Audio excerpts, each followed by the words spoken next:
fait plaisir de revoir les faces. It's a pleasure to see you in person here again. If you wish, we are going to start today's meeting. Okay. Est-ce que les interprètes sont prêts? Are the interpreters ready? Yes, thank you. Thanks. I think we can proceed. Ce matin, nous nous réunissons. This morning, we will be discussing the use of remote audit and verification in regulatory frameworks. This was decided at our last meeting.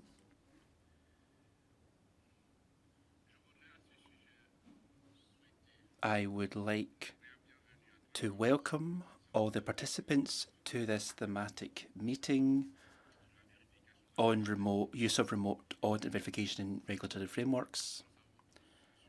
As you know, this topic was proposed by Australia and agreed by the SPS committee in the November meeting.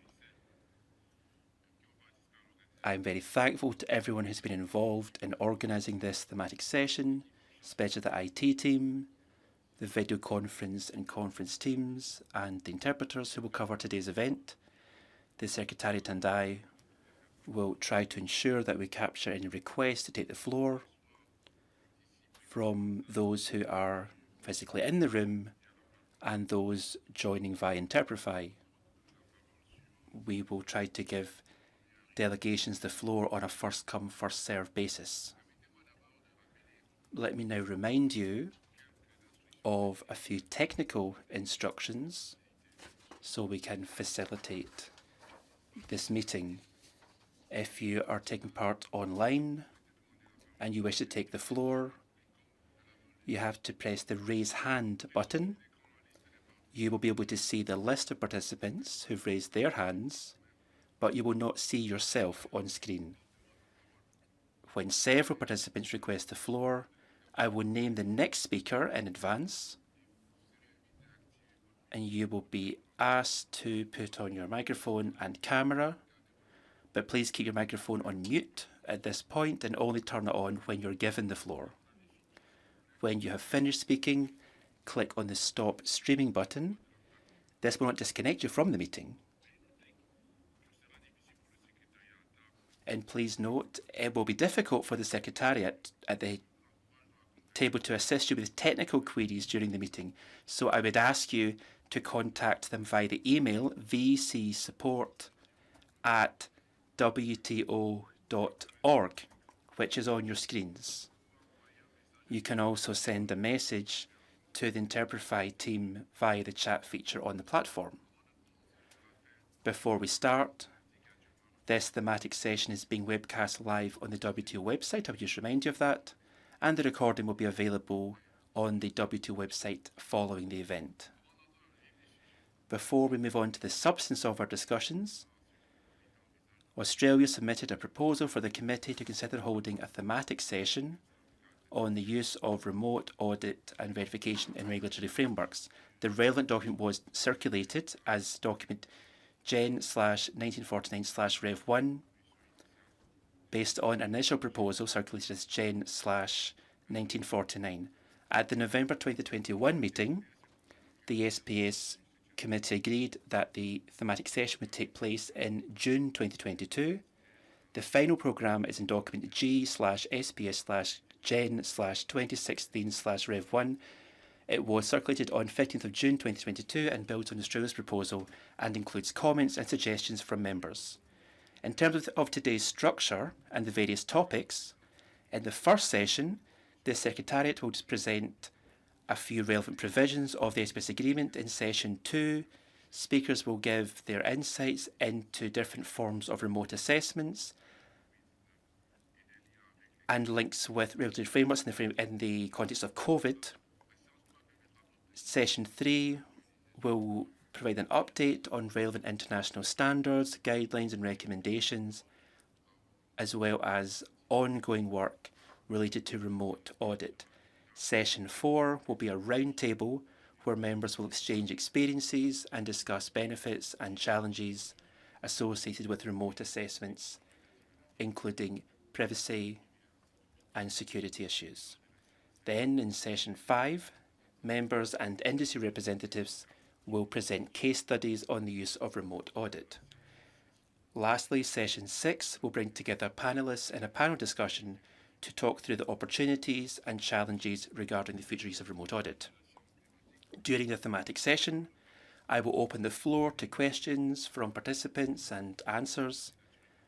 Let me draw your attention to the full programme we have today, and kindly ask speakers to try their best to stay within the allotted presentation time so we can fairly divide our time. Before we go into the topic, I would also like to say a few things. I might not be available this afternoon, I'm afraid, as I have to do something tomorrow, but Ms. Wolf will chair the works this afternoon, possibly, and I know that the committee is in very good hands, and she's a remarkable person, and she's very appreciated in this committee. Tomorrow, at the end of the day, I think we will have a little drinks event organised by the Secretariat and the permission of Cameroon, and we would ask all delegates to please take part. I think it's at 6 p.m, but Ms. Wolf will give you more information on that. So, today's topic then, for session 1, relevant provisions of the SPS agreement.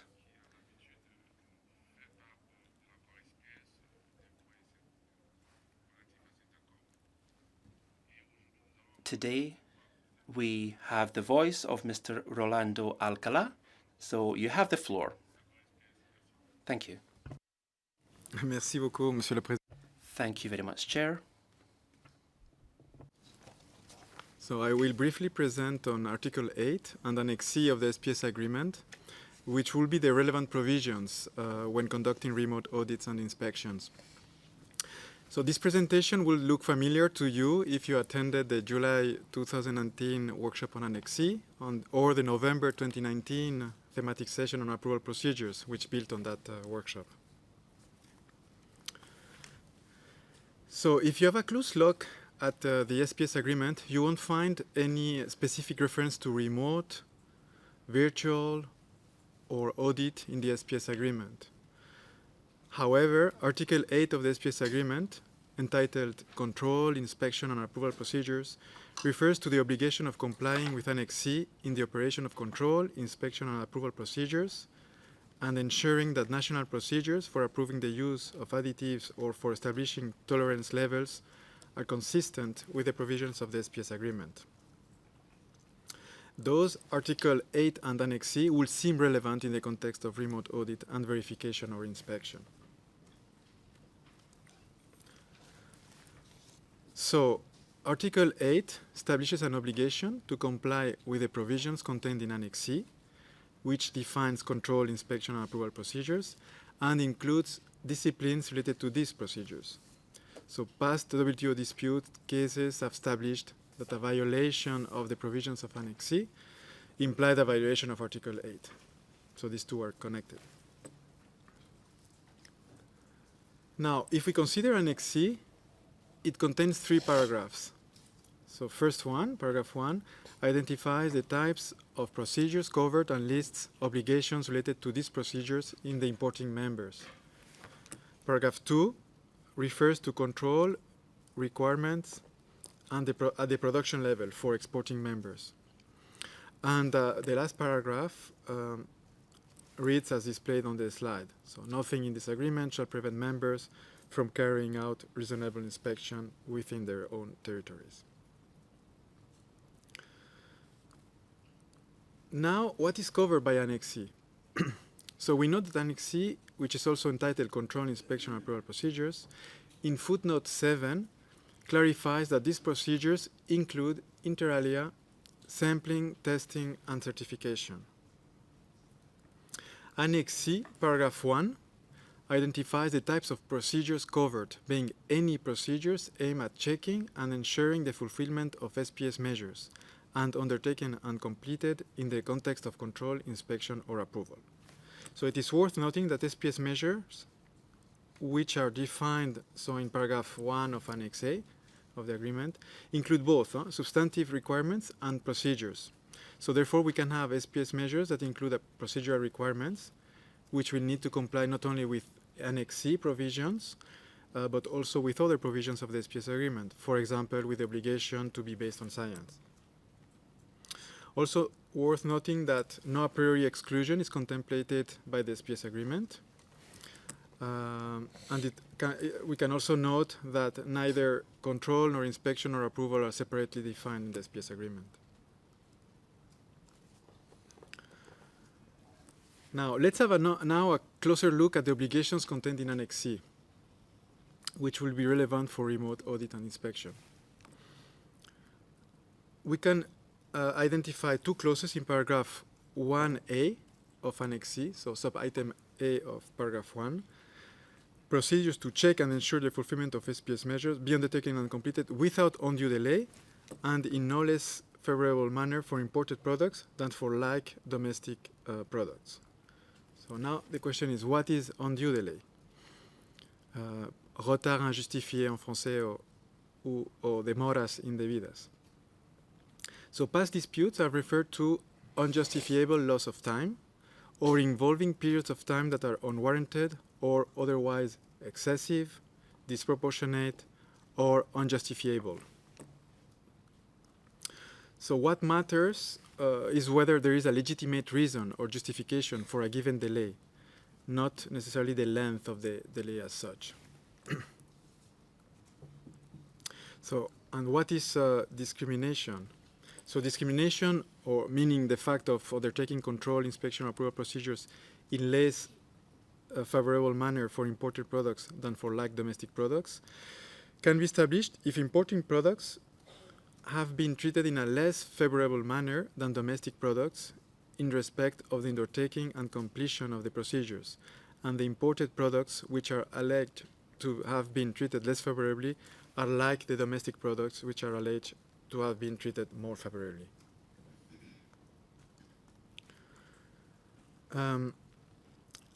Now, sub-item B of Annex of paragraph 1 Annex C sets out 5 obligations to be observed by members in the operation of control, inspection, and approval procedures. So these are the publication or communication to applicants of the processing period of each procedure, the examination of completeness of the documentation and the communication to applicants of deficiencies, the transmission of the results of the procedure, the processing of applications which have deficiencies as far as practicable, and the provision of information about the stage of a procedure and the provision of an explanation of any delay.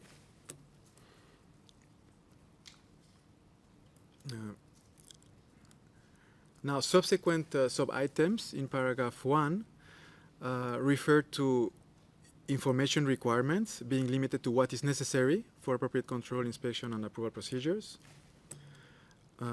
Also, the confidentiality of information about important products arising from or supplied in connection with control, inspection, and approval to be respected in a way no less favorable than domestic products and in such a manner that legitimate commercial interests are protected. With regard to specimens of imported products, avoid using control, inspection, and approval procedures in a manner that will not be reasonable or necessary. And in terms of fees, fees imposed on imported products should be equitable in relation to like domestic products or to like products from other members, and not higher than the actual cost of service.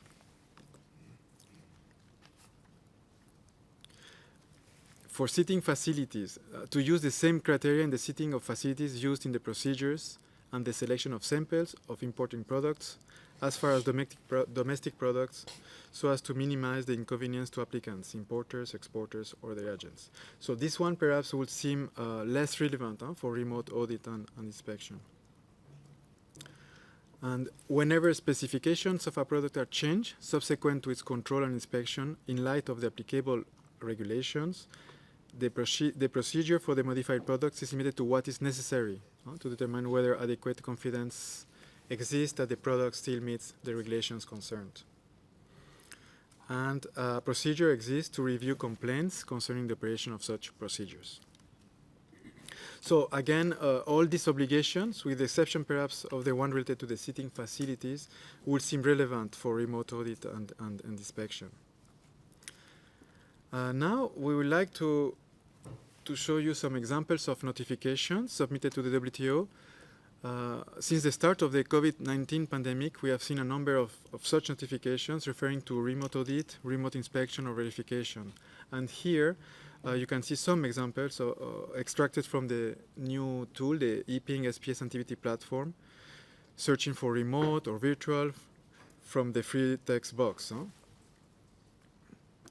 So in April, for example, the first one here in April 2020, notification to allow temporary flexibility for control authorities to use remote communication and then electronically submitted documents.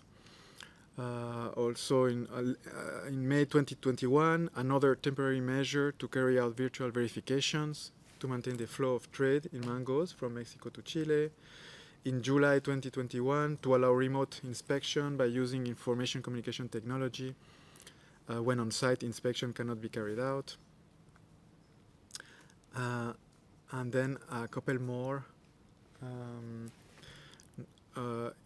in July, or also to allow in July 2021, to allow undertaking official controls by any available means of communication, checks on electronically documents, to take place at or away from the border, and meetings to be conducted by remote communication, or to allow certain methods of remote inspections, remote communication, and the submission of necessary materials for inspection by internet. And finally, we can also look at specific trade concerns that have been discussed in the SPS committee. And we have no specific keyword allocated for remote or audit. However, we could have a look at keywords related to Annex C. So to give us an idea that we could identify about 30% of all STCs discussed have related somehow to control inspection and approval procedures, or undue delays, or certification, control and inspection. What we did also is to search actually for the words remote inspections or virtual audits in the discussions of STCs in the committee. And we found a couple of examples of STCs discussions related to this topic. So there was one STC raised in November 2021, which made reference to the short notice requirements to undertake remote inspections. And another STC discussed since November 2020 in the committee referred to the implementation of additional measures which had not been notified to the WTO, including requirement of virtual audits to maintain or regain market access. So with this, I conclude my brief overview of the relevant provisions and some examples of notifications and STCs, including referring to remote audit or remote inspection. Thank you. Thank you, Rolando. And I open the floor to members for comments, questions, or remarks.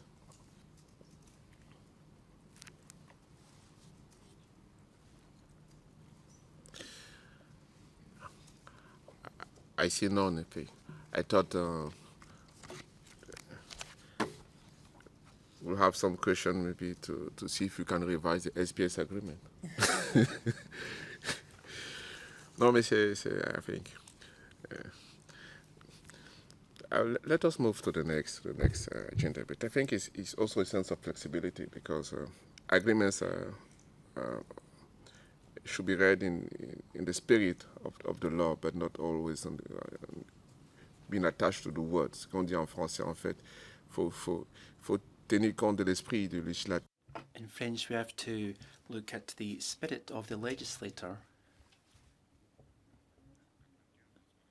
in 95, when the agreement was made, there was no remote checks. The important thing is how to adapt and how we've found legal substance that can in fact justify the measure.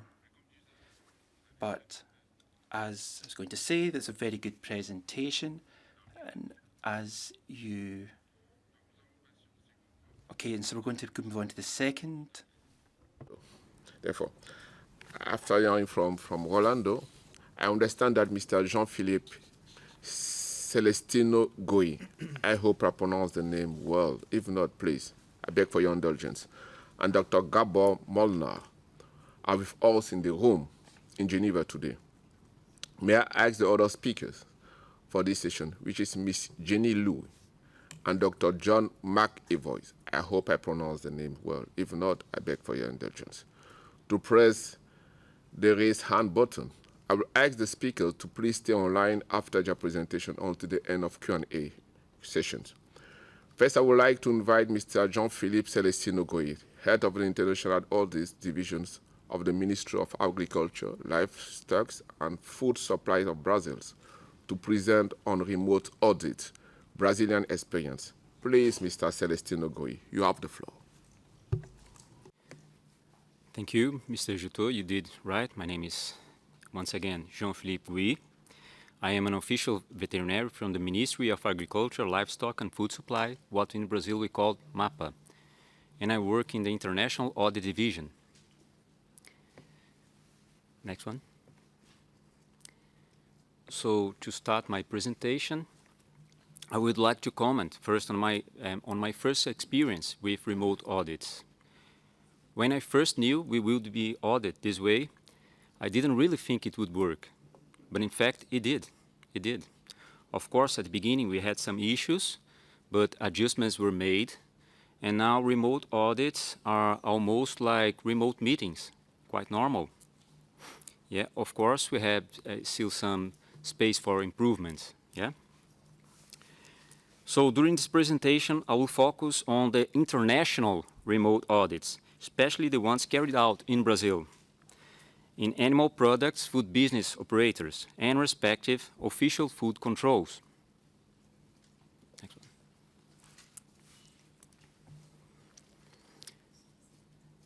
And what would be the steps for a complete remote audit? Whenever we deal remote audits with another competent authority, we suggest prior remote meetings to align some points, to clarify issues concerning this new tool.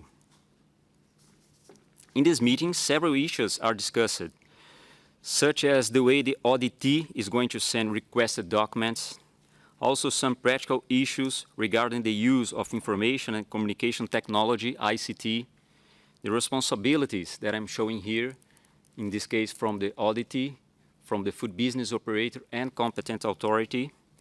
If there will be simultaneous translation, recording is also some important thing to be aligned. And some issues related to noise reduction, image stabilization equipment, especially in audits that take place inside slaughterhouse, for example. Another important point in these meetings is to make clear the participants' control during the call due to confidentiality. The activity beginning hour and expected duration should also be aligning, remembering that there is often a time difference, and it is common sense that the beginning hours should favor the auditee. Finally, we always try to keep remote audits as close as possible from on-site ones, as I will explain later. Next one. Another important step preparing a complete remote audit is to prepare both teams, auditors and auditees. This preparation is divided in at least 2 points. Previous tests, especially for the auditee, of course, inside establishment where the audit will take place. Testing equipments, among others, are important to optimize the audit. And the second point, training of the teams. Despite having the same objectives and concept, the way a remote audit should be conducted is different from an on-site one. Among other issues, talking to a camera when you don't really see the auditor is something different for most of us. The right preparation makes the audit run smoothly, more efficient, and focuses on its real objective.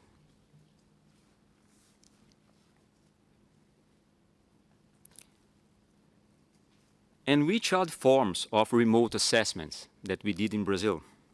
The first one is what we call desk review, when documents, written procedures, and eventually requested questionnaires are sent by the auditee through cloud, email, or even specific platform systems.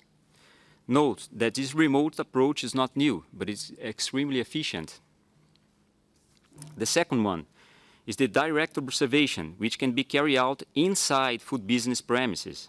This kind of assessment, made in real time, takes place through interviews, including with people directly involved with practical procedures, also through observation of installations, procedures, and production flow directly on the shop floor, and through document review requested during the direct observation as checklists, for example.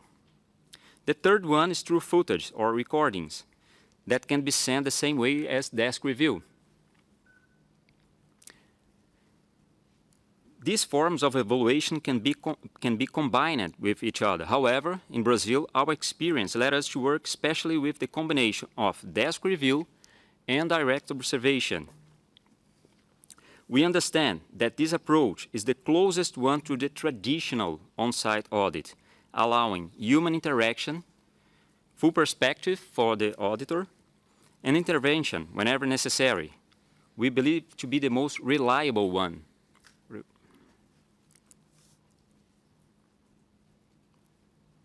Now, to illustrate what I said so far, some numbers.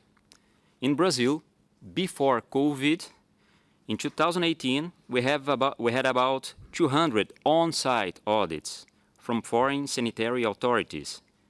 The same happening in 2019. Then, in 2020, obviously, this number decreased drastically. In 2021, none. And now, so far, 2022, the number is going up. And we are still in the middle of the year. When we talk about remote, in 2018, we didn't know yet it was possible in Brazil.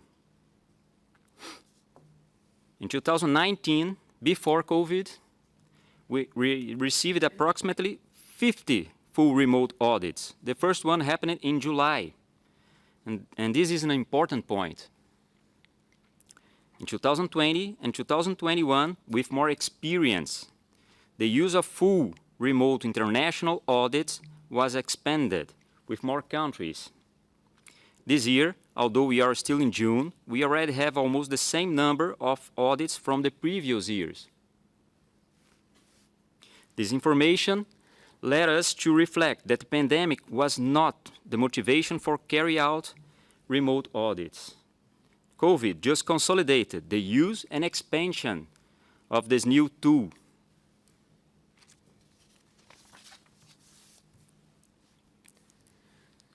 Then, with all the experience and considering that remote audits are consolidated, we are in the process of reviewing our regulatory frameworks. MAPA's Normative Instruction 35 is the one that deals with international audits and the recognitions of foreign inspection systems. This normative is now under revision to the inclusion of remote international audits possibility under the aspects of the SPS agreement. However, we have some non-binding guides with basic guidance for internal use of our teams. Look to the camera, and etc.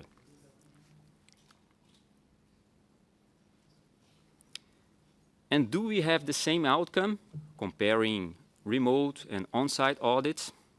In our perception, when we consider desk review and interviews, remote audits are at least as efficient as on-site ones. Considering direct observation is different. We don't have some organoleptic analysis, but I'm not considering here its relevance. But it's important to emphasize that in remote assessments, at least in Brazil, we noticed participation of larger teams, including sometimes the central level, from both auditors and auditees. And this led us to greater engagement and even better alignment of procedures. Okay. In my last slide, I will show you the same data from the audits carried out in Brazil, in bar charts. Our perception is that the 2018 and 2021 scenarios will not be repeated, only on-site audits or only remote audits. In the future, we believe that remote audits may be combined with on-site audits and used for specific objectives. Thank you all so much for your patience, and obrigado. Obrigado, Celestino. Thank you. Thank you. May I now give the floor to Ms. Jenny Louis, Deputy Director, Risk Management and Surveillance Department, Joint Operation Division of the Singapore Food Agency, who will be presenting for Mrs. Yeling Wong, who unfortunately could not be with us today. Mrs. Louis will present on Singapore's experience in remote audit. Mrs. Louis, please, you have the floor. Yep, thank you. So good morning and good afternoon to all participants here. So before I start, I'd like to apologize for the last minute change of speaker for this item. So I'm Jenny from the Singapore Food Agency, and today I'm glad to be here on behalf of Yelin, who is the original speaker of this item, to share on Singapore's experience in remote audits. Next slide, please. Yep. So first and foremost, before jumping into the sharing, I thought it would be useful to actually set the context of what are audits.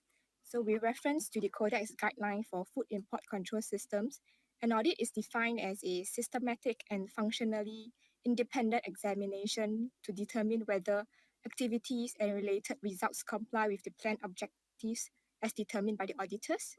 So it is quite an internationally recognized practice that before a country can export food produce, the importing country may conduct an assessment of the exporting country's official inspection and certification systems.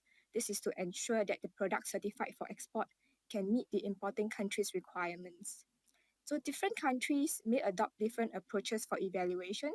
So the approaches can be typically classified as an on-site audit, where the importing country sends a team of technical experts to the exporting country, or the evaluation can be done remotely, either through a written questionnaire, video submissions, or virtual means in terms of virtual conferences between competent authorities, and also virtual inspection of the export establishments.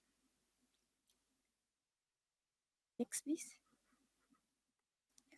And in Singapore, we recognize that an audit is an important component of our accreditation process of our overseas food sources, as it allows us to verify the exporting country's regulatory system and export establishments, processes, and management practices to ensure that they are able to meet Singapore's import requirements and also ensure the safety of food exported to Singapore. During the pre-COVID days, SFA regularly sent audit teams to exporting countries to perform on-site audits. And on top of that, we do also rely on documentary submissions of questionnaires and videos for assessment prior to the audit visit. As all of us would agree, international travel had become a challenge during the COVID-19 period, and all of SFA's audit visits were put on hold. So however, we saw the need to be agile and adapt to the new norms of working. So with the availability of various technological tools such as Zoom platform, we were able to conduct remote audits virtually in real time. So it involved having video conferences with competent authorities for technical discussions, and also virtual walkthroughs of the farms and establishments, like how we would do so if it was a physical on-site audit. So this has actually allowed us to progress our assessment for approvals of new sources, despite the ongoing travel restrictions. It is also worthwhile to highlight that every importing country will need to have their own assessment on whether virtual audits are suitable means that can achieve the objectives intended for the audit that is being planned. Yeah, next, please.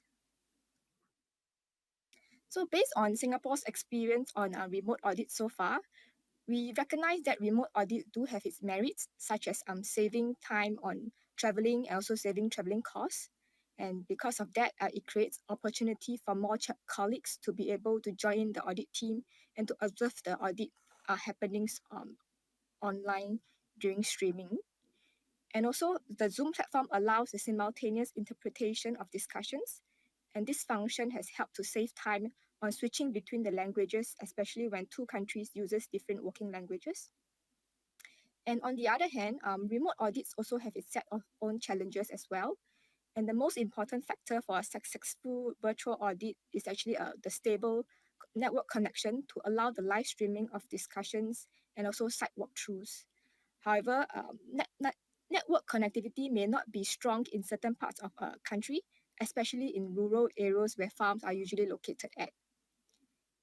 And limitation of the virtual audits also include not being able to observe the full surroundings and operations. So as the span of the vision during a virtual audit is only as wide as how the camera can capture in a frame at a single point of time.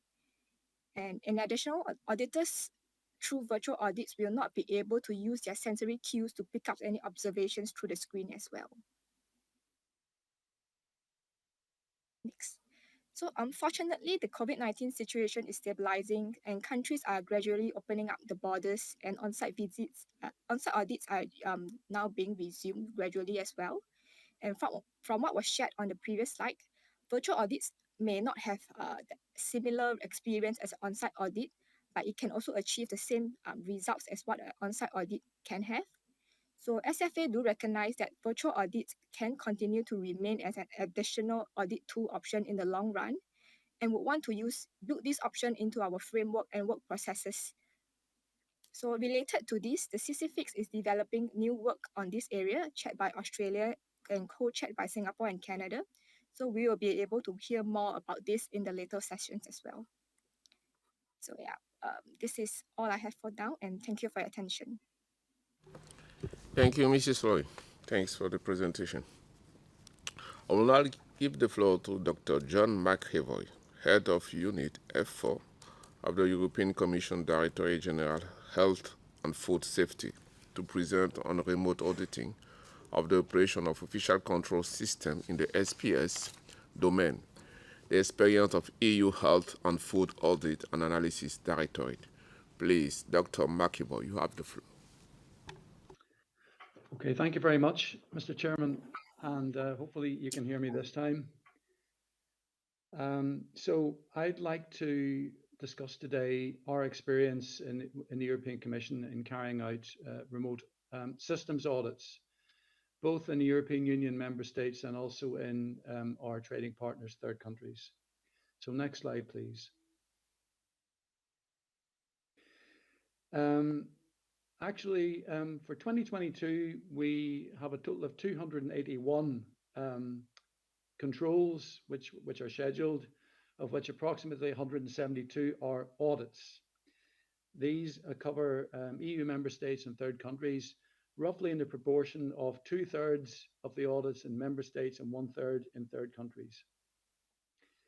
I think it's important to say that what we're doing are systems audits. They're not inspections of individual establishments, but we're really trying to ascertain whether a food control system or an animal health control system is capable of meeting the objectives for entry of animals and goods to the European Union market. And within the SPS domain, obviously, we cover usual topics: food and feed safety, animal health, public health, plant health, and so on. Next slide, please. So the question is, why did we move to carry out remote audits? To some extent, COVID-19 certainly was the primary, I would say, accelerant of this process. But in truth, we were using remote tools for the last 2 or 3 years in a more limited way, particularly in relation to those countries where we had perhaps security concerns for carrying out audits, or where the export volumes to the EU were relatively minor. And in such cases, we were involved in a lot of documentary assessment of control records, for example, from these countries. But there's no doubt that the COVID-19 pandemic really accelerated much change in this organization. I remember when we all had to leave the office in March 2020. At that stage, we still used telephones and we still had PCs, and we had to learn suddenly how to use our PC to make telephone calls, and learn to use the various video conferencing tools which were made available. And I think it's the availability of video conferencing tools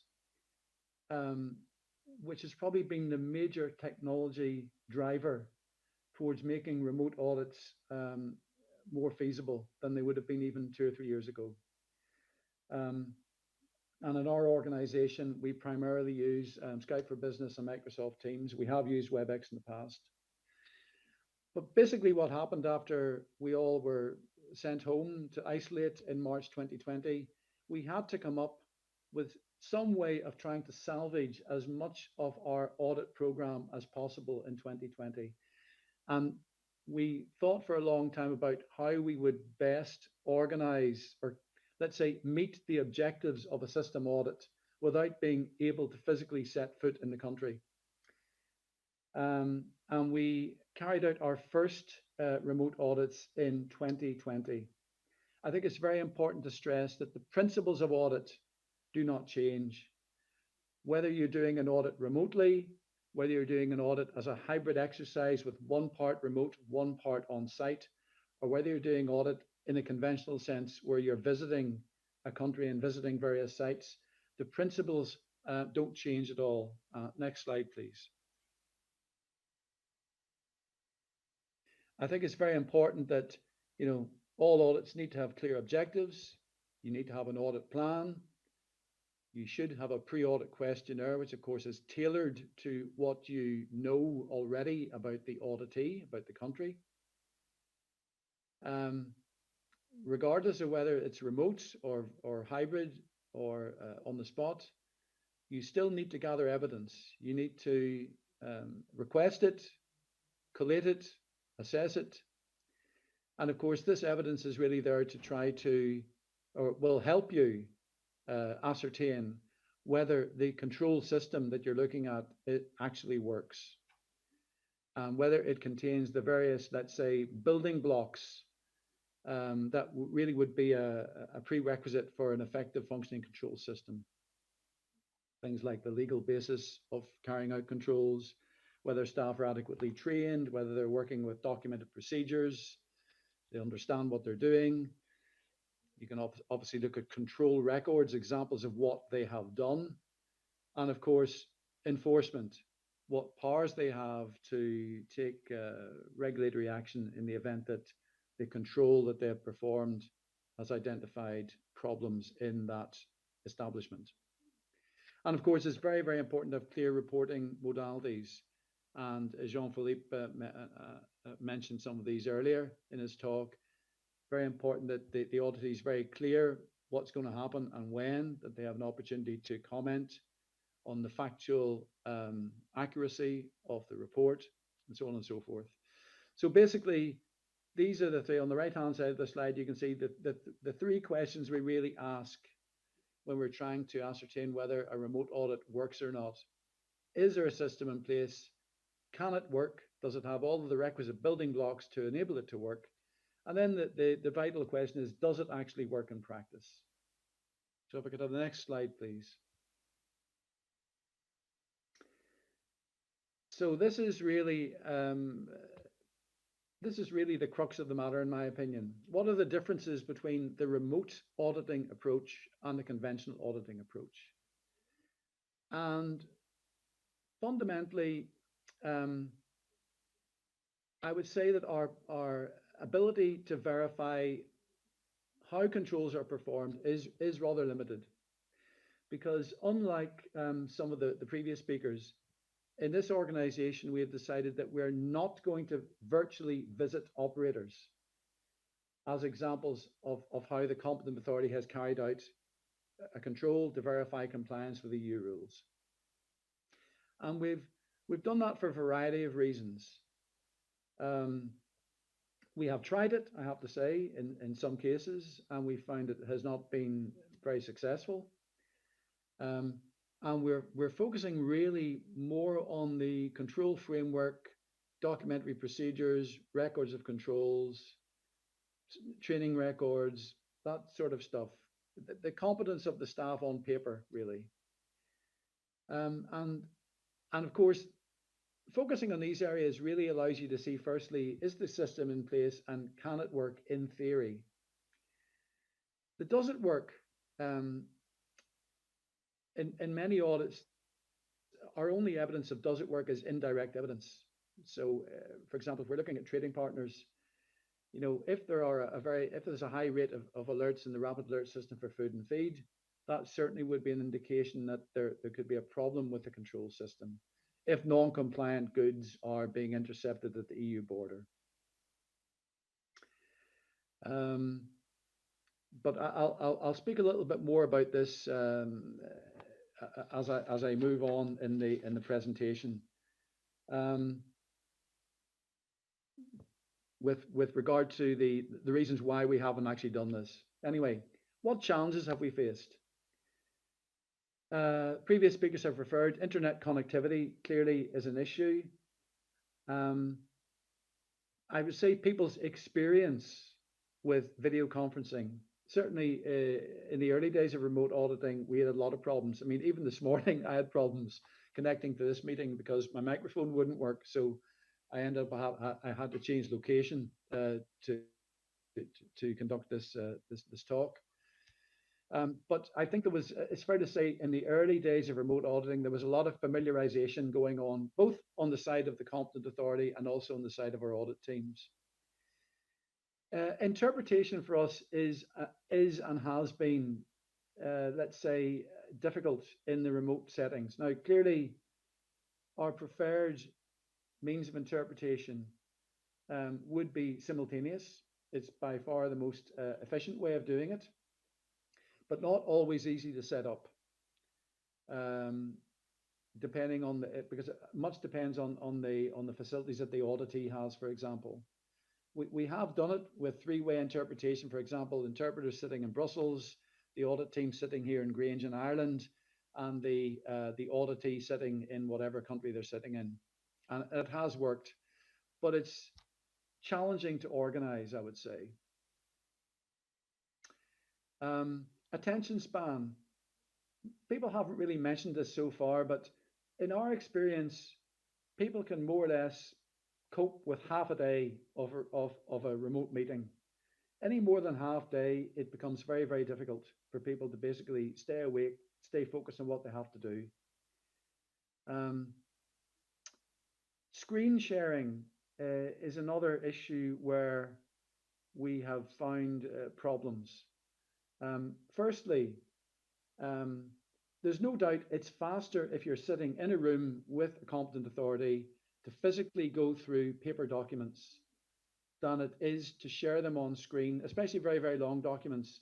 And if you're only interested in a certain elements or certain parts of the document, it can take a lot longer to get to those parts on screen remotely than it does on site. We have found as well this issue of operator reticence. Some operators have basically refused to share their own control records or their own intellectual property on screen. It's okay when you're in a site, visiting a site, they'll show it to you on the spot. Of course, you can't take it with you, but many of them will not share it on screen.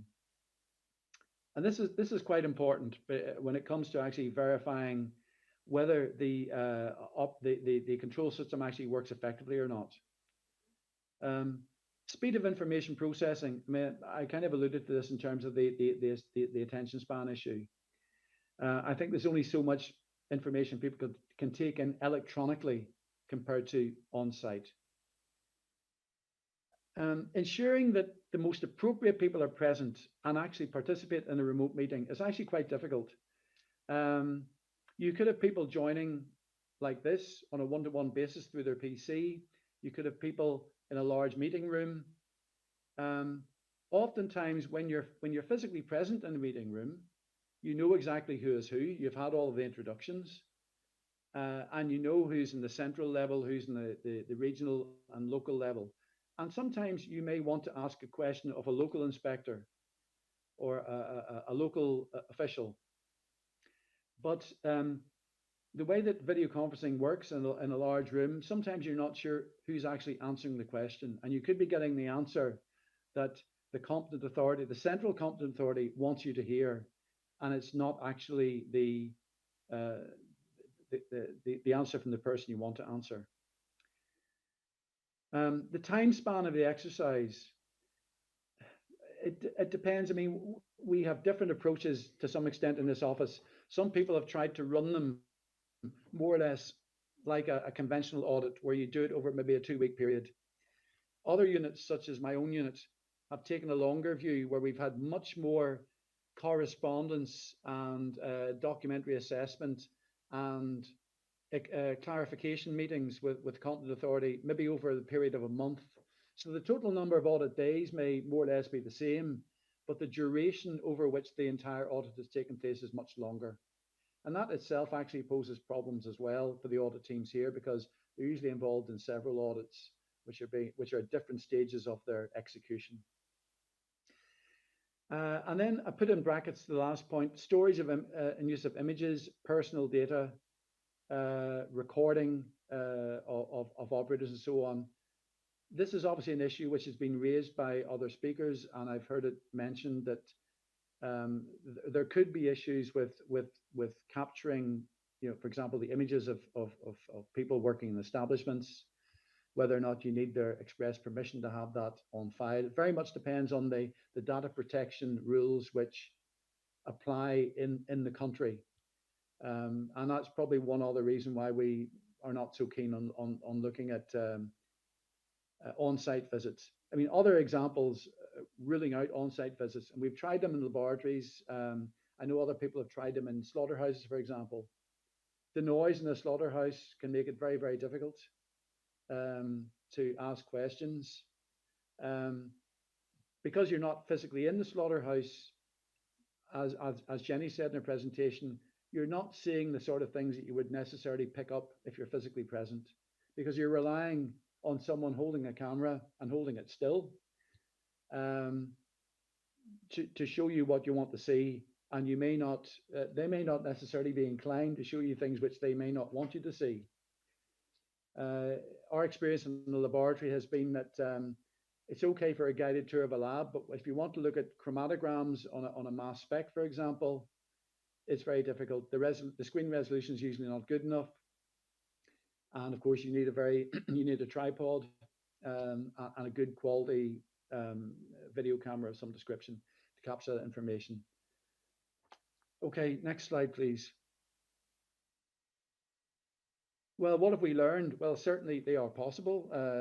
Jean-Philippe has said that, and we would agree. One could argue there's certainly a greener alternative to going on the spot. If you're doing things entirely remotely, you don't have travel costs, you can do it much more quickly. I think the concept has really put much more emphasis on thorough preparation and analysis of data in advance.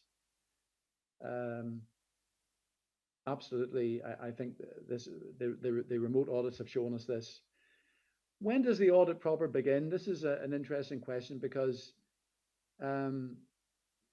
after the pre-audit questionnaire is sent, you get the response. There may be several iterations of getting a final response to the pre-audit questionnaire. And so it's not like in the old days where the audit team, sends out the pre-audit questionnaire, but we were counting the audit as starting at the day of the opening meeting and finishing at the day of the closing meeting. There's a lot more sort of activity going on even before the opening meeting happens, the opening virtual meeting. And then this question of, can you really answer the does it work question? And is your assessment accurate? In other words, will you get a false positive outcome? We certainly have, even in my own unit, very recent experience which would indicate that in spite of all of the building blocks for the control system being in place, with very satisfactory control records being shown to us. It was only when we actually visited the operators to see exactly what was going on in the plants, and then comparing the operator production records with the inspection records of the competent authority, we then saw that what the competent authority had recorded, which looked fine, really didn't bear any resemblance to what was actually going on in the establishment. And of course, if you then visit several establishments, and you can see this is perhaps a systematic issue which is going on.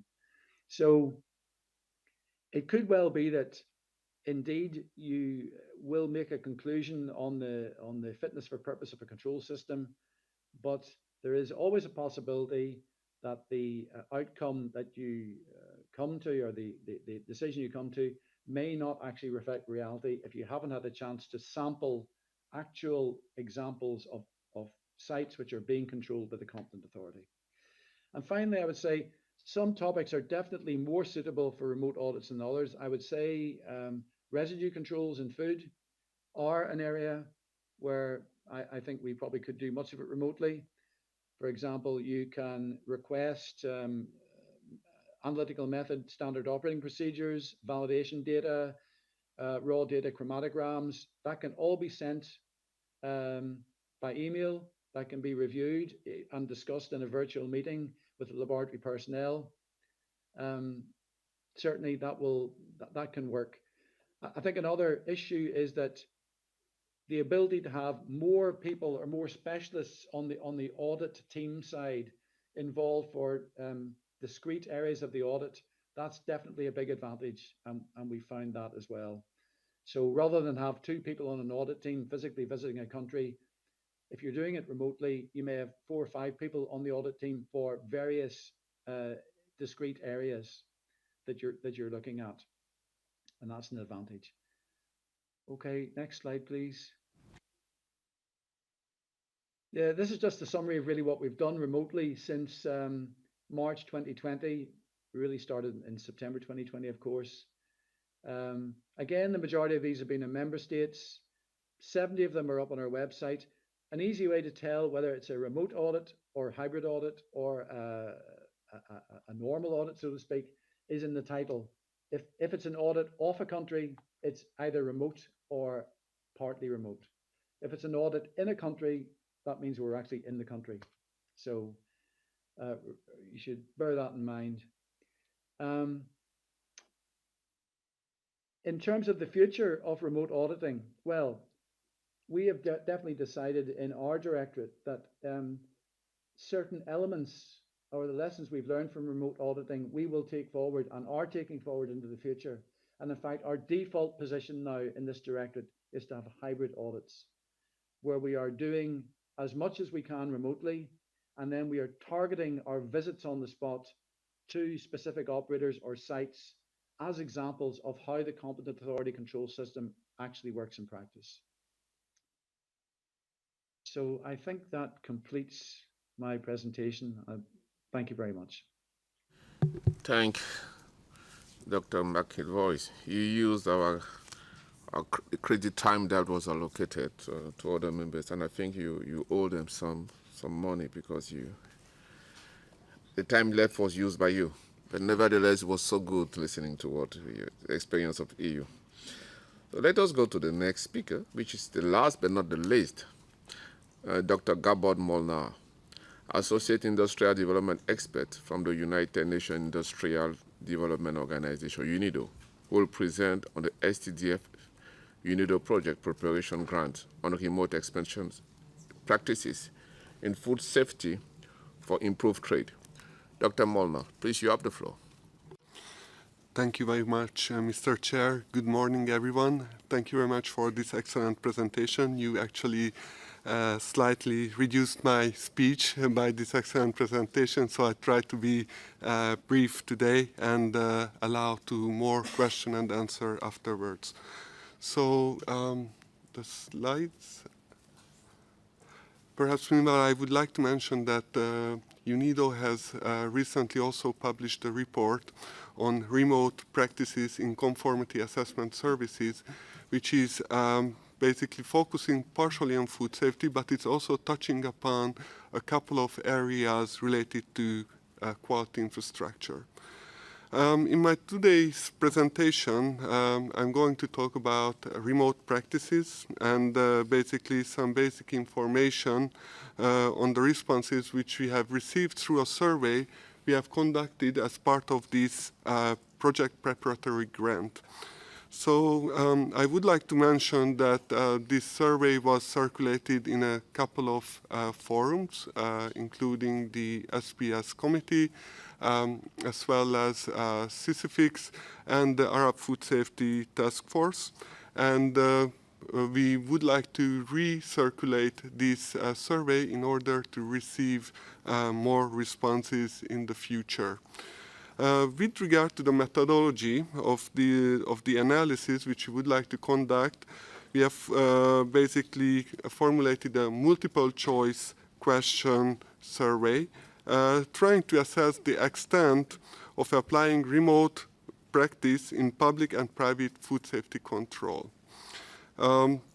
This survey was developed with inputs from a small informal group formed together with the STDF Secretariat and composed by interested regulators and international organizations.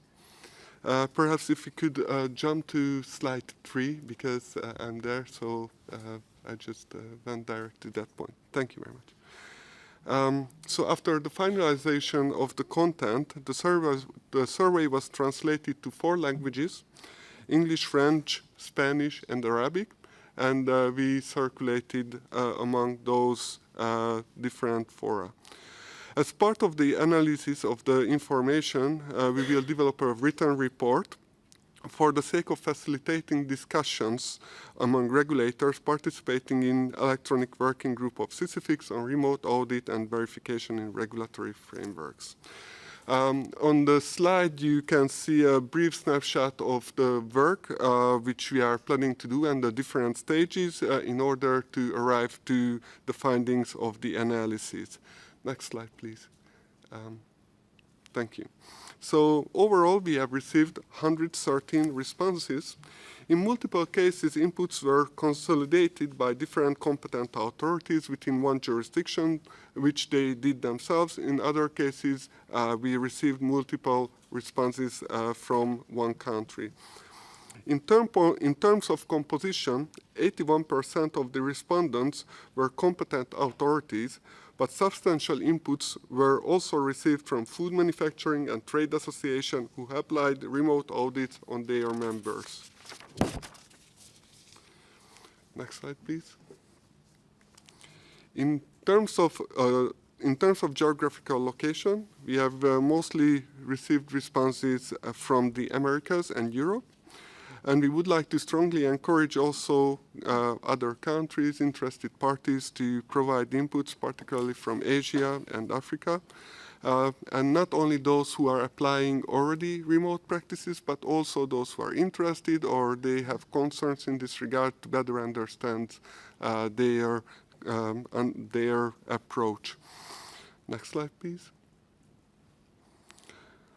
Most of the responses received in English and Spanish. Nevertheless, it must be mentioned that in some occasions, regulators from Arab states as well as the Americas have responded in another language than their own mother tongue. Next slide, please. So when it came to the current application or interest of using remote practices, 72 out of the 113 indicated that they are applying remote practices.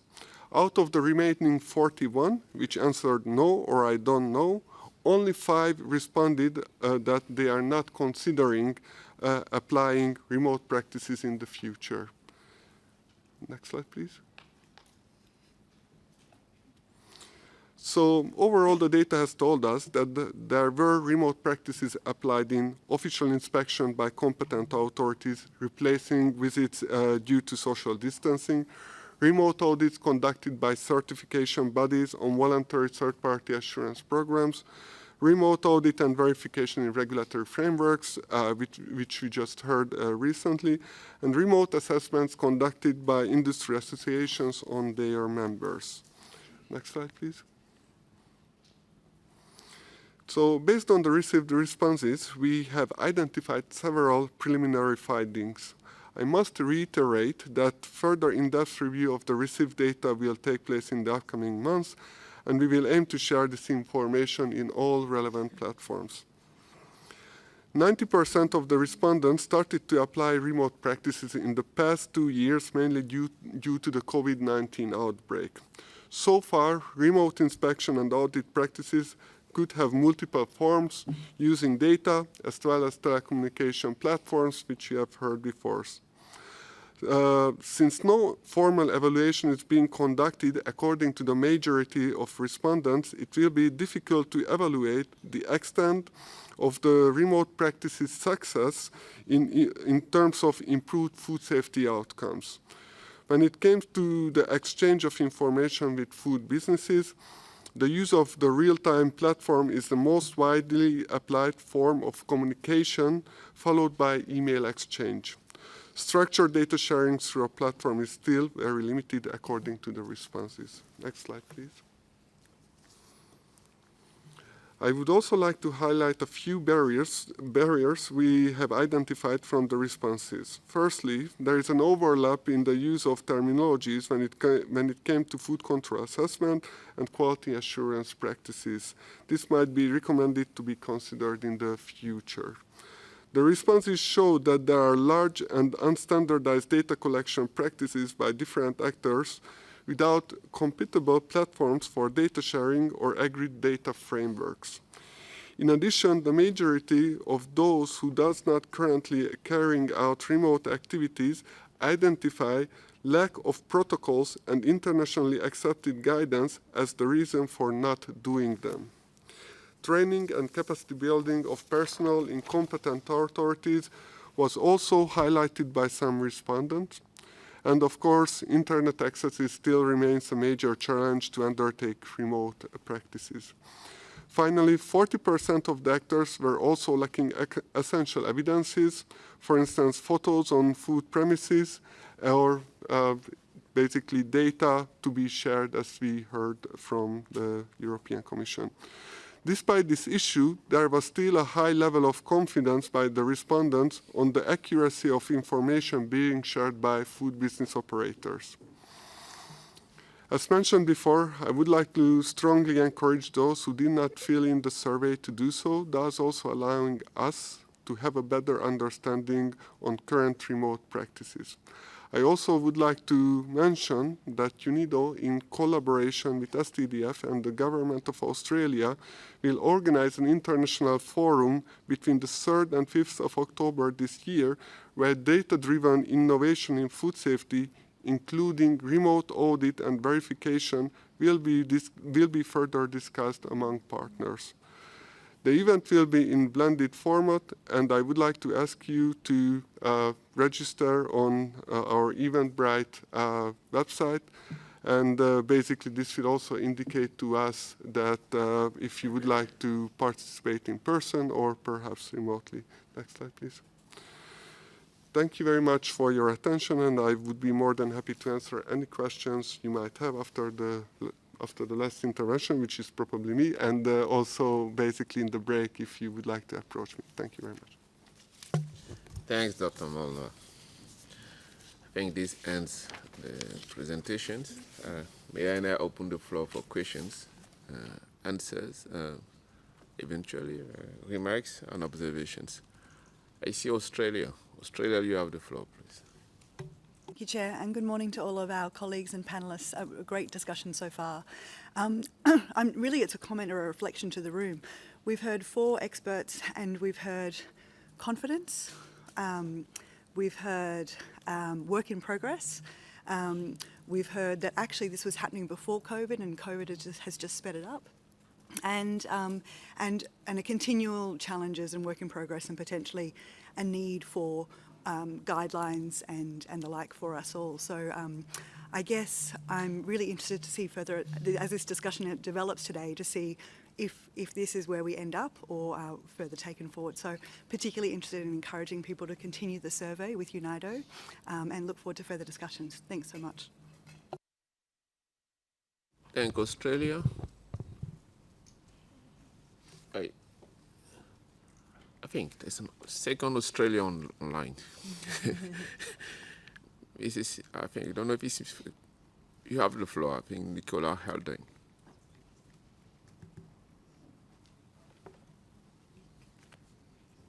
I think you went off.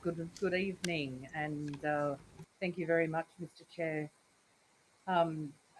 As you can tell, Australia delegation closely coordinated in terms of one of us following the other. So I'm sorry if we're monopolising the floor this evening. I've just got two comments, or two questions and a comment, if that's possible. Thanking the board for the strong reference that he gave for Australia and UNIDO collaborating, particularly with regards to a further conversation at the conference later on this year. That's greatly appreciated. I had a question for John McAvoy for the European Commission, and also a quick question for our colleague from Brazil. For the EU, I'm wondering if you could reflect on the views of those that have been audited as to how they have found the experience of undergoing a virtual or a remote audit. And for colleagues from Brazil, for Jean-Philippe, I was very interested in your comment around auditor competence and the training requirements. And I'm wondering whether or not you would agree that international standards or appropriate training would give upskilling for all in relation to how to conduct a remote or a virtual audit. Thank you, Mr. Chair. Thanks, madam. I think let me first pass the floor to, I think the first question was an open question, isn't it? The first question was I think the first question was an open question. Is whoever feels comfortable to answer that questions. So therefore, I will first pass the floor to Mike and Voice because I think he has a specific question which is addressed to him. Thereafter to Celestino, and we will address the first questions. It will be open to all speakers.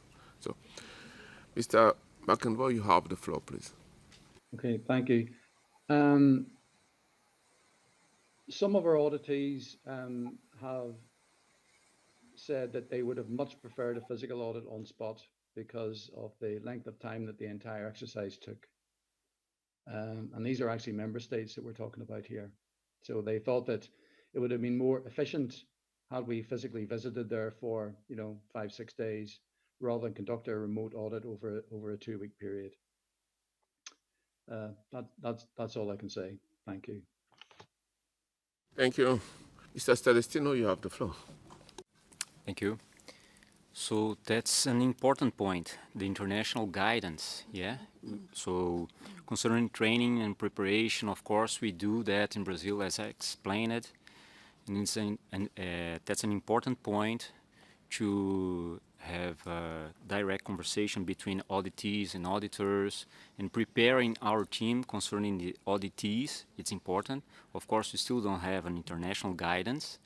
And I agree with my colleagues, that's an important point. And if we could have international guidance, it would be even better. I think that's a point. Thank you. So I will now give the floor to other speakers as well. I think the last question, so the second question was more or less similar to the question that was asked. But it's open. Do any other speaker wants to take the floor on this? No? She has her flag up, but I think it's maybe a new question. I see there's a flag from Anne Girardi. Thank you very much. It is a question from a speaker. Is there any scientific evidence that was collected on the efficacy of virtual audits from the speakers? Who has implemented them? Thank you. To whom should I pass the floor first? I think Dr. Molnar, you have not spoken, so you can. Yes, I think as I highlighted in my intervention that there was a specific question on this.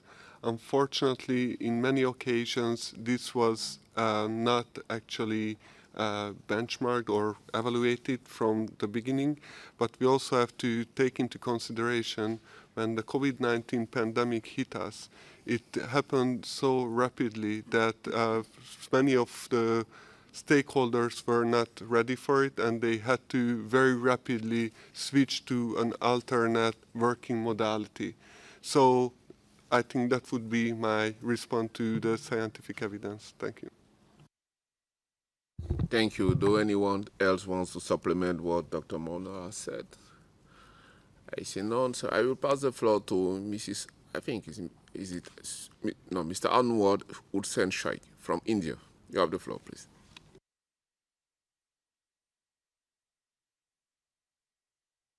Thank you, Chair. Thank you for giving me the floor, and I thank all the presenters. I'll be very brief here. I just have one question to John McAvoy. It was interesting when he talked about all the challenges that one encounters during this virtual audit, and one of them was the legality of the documents. Would he be kind enough to share how did they get around it, or the legal uncertainty of the process still hangs on the entire process? Thank you, Chair. Thanks. India, who want to answer this question? I see John McElroy. You have the floor, please.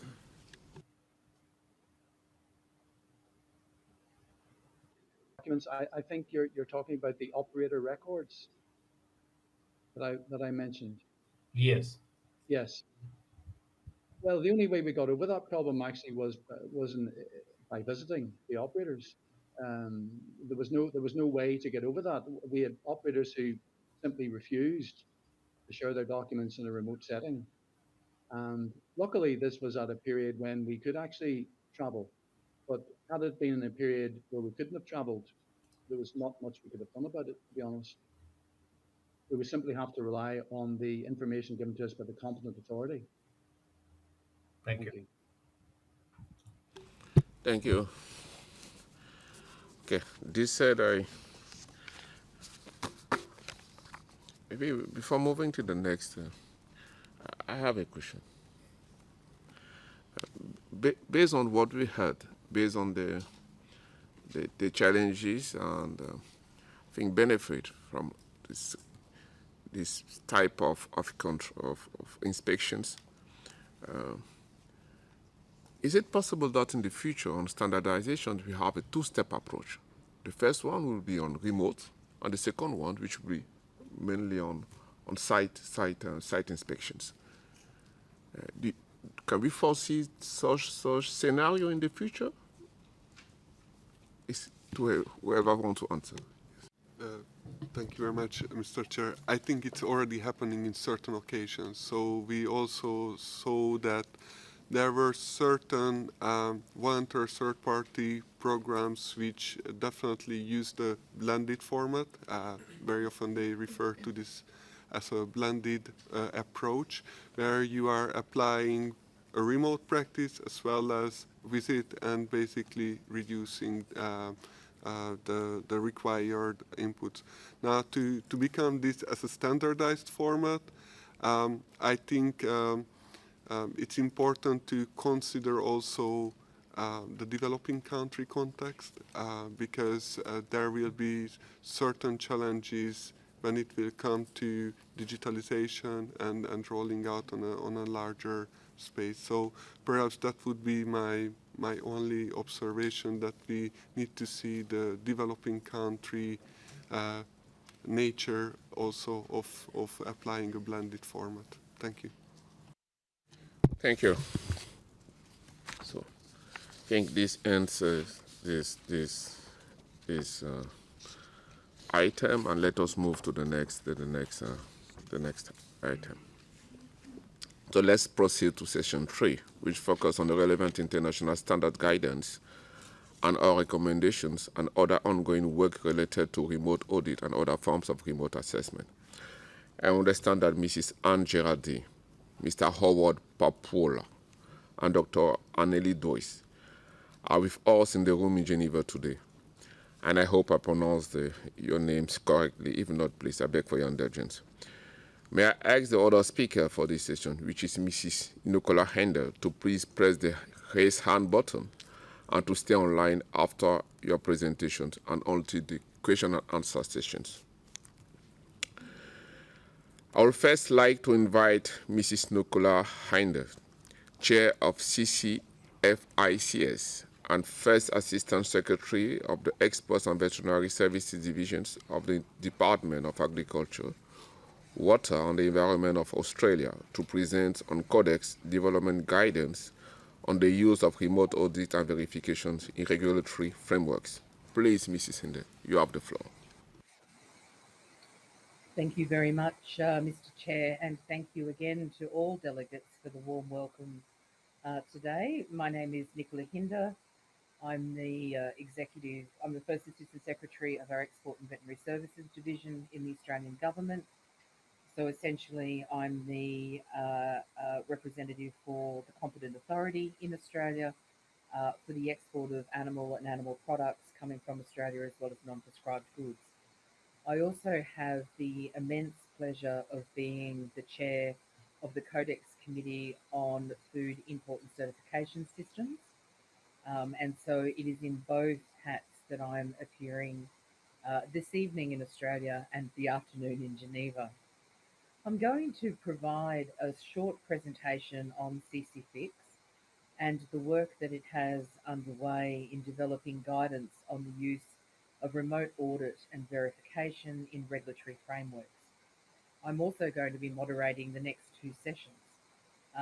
So I think that underscores the importance of this session and also the importance by which Australia is placing upon this work. If I could go to slide 2, please. Firstly, I'm going to provide an overview of the role of Codex and CCFIX, and then I'm going to give some key considerations for regulators and Codex members in the development of the international guidance for the use of remote audit and other verification activities. Next slide, please. As many in this room would be aware, the Codex Alimentarius, or Codex or Food Code, is a collection of standards, guidelines and codes of practice adopted by the Codex Alimentarius Commission. The Commission, which those that love it call it CAC, is a central part of the joint FAO-WHO Food Standards Program and was established by the FAO and the WHO to protect consumer health and promote fair practices in food trade. Codex standards ensure that food is safe and that it can be traded, and that all trading nations have access to science-based food safety standards. Codex contains 188 members who negotiate science-based recommendations in all areas related to food safety and quality. Under the umbrella of the Codex Alimentarius Commission, there are a number of general subject committees which specialise in different areas. And Codex Committee on Food Import and Export Inspection and Certification Systems, or CCFIX, because it's easier, is chaired and hosted by Australia. This committee develops principles and guidelines related to food import and export inspection and certification systems with a view to harmonising methods and procedures to protect the health of consumers, ensure fair trading practices, and contribute to the facilitation of international trade in foodstuffs. In June 2021, Australia hosted the first virtual session of CCFIX. And notwithstanding that it did have some initial technical difficulties, it was fantastic to see the committee make great progress and recommend principles and guidelines for the assessment and use of voluntary third-party assurance programs, as well as revised guidance on paperless trade and the use of electronic certificates. Those were submitted to CAC and were adopted in the CAC session late last year. Our hard work doesn't stop though, and we're looking forward to CC Fix in May 2023. And work continues on developing draft guidance on the equivalence of national food control systems and food fraud. And we continue to look over the horizon at future issues and the needs of modern food control systems through our emerging issues paper. And we have new work to consider and progress on existing traceability guidance and remote audits. I'm really excited about being the chair of CC Fix, particularly as next year is the 60th anniversary of Codex. And I'm looking forward to working with all delegates in the Codex family to ensure that we can continue to support the trade in safe food. Next slide, please. Given the role of CC Fix, the committee is very well positioned to consider whether guidance on the use of remote audits is needed. Australia, Canada and Singapore, as co-chairs of the Electronic Working Group, have been working hand in hand since CC Fix 25 to develop the first two versions of the discussion paper and the first iteration of our new work proposal. New slide, please. And I'd like to really highlight why this work is taking place. As some others of the speakers have referenced, during the COVID-19 pandemic and its eventuating travel restrictions, there was a notable uptake in the use of alternative technologies to support the conduct of audit and verification activities to allow competent authorities to conduct food safety assessment activities within their national food control system. It was also identified that importing countries were starting to use technology to conduct remote audits or verification activities of food facilities within exporting countries. And as we're moving into our new world normal, remote audit and verification activities are continuing to support regulatory activities, and they have a huge amount of associated benefits. Saves time, saves resources, saves travel, but it does have some challenges as well, such as what ICT systems are used, what standards are conducted, who owns the intellectual property, etc. Given this trend, at CC Fix 25, Australia put forward a conference room document which suggested that there was a strong need for Codex to consider developing guidance for application by competent authorities in situations where it's been agreed that the use of technology would support and enable the use of alternative assessment tools, such as remote audit or remote verification. And the purpose is that guidance would support the consistent application and use of alternative or smart technologies in assessment activities that protect the health of consumers and at the same time promote practices in the food trade. It will complement existing Codex text and apply the same principles around risk and performance-based approaches.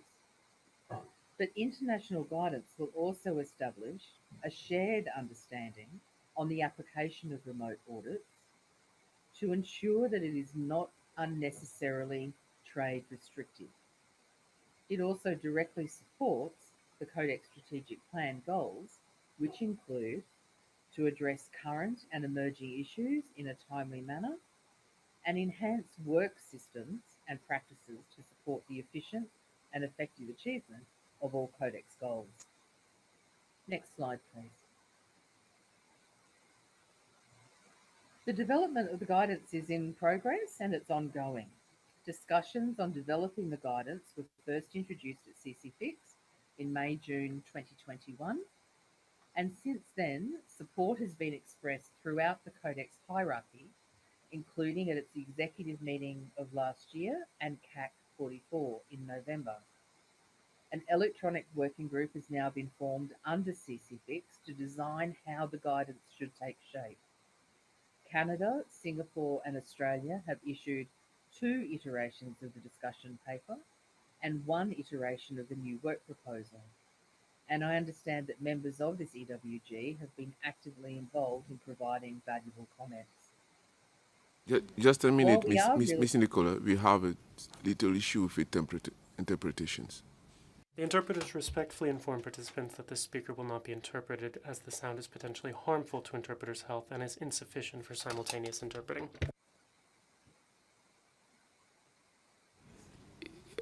I was told by interpreters that the sound is not very good. Please, Mrs. Nicola, can you maybe speak close to your mic and see if you can improve the sound? We are sorry, interpreters. We didn't take that into account. So let us. Fingers crossed this will work better. Is it better now?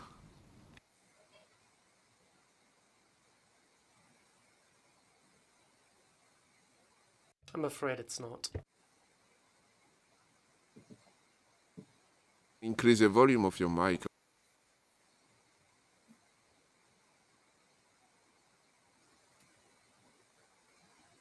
Fingers crossed this will work better.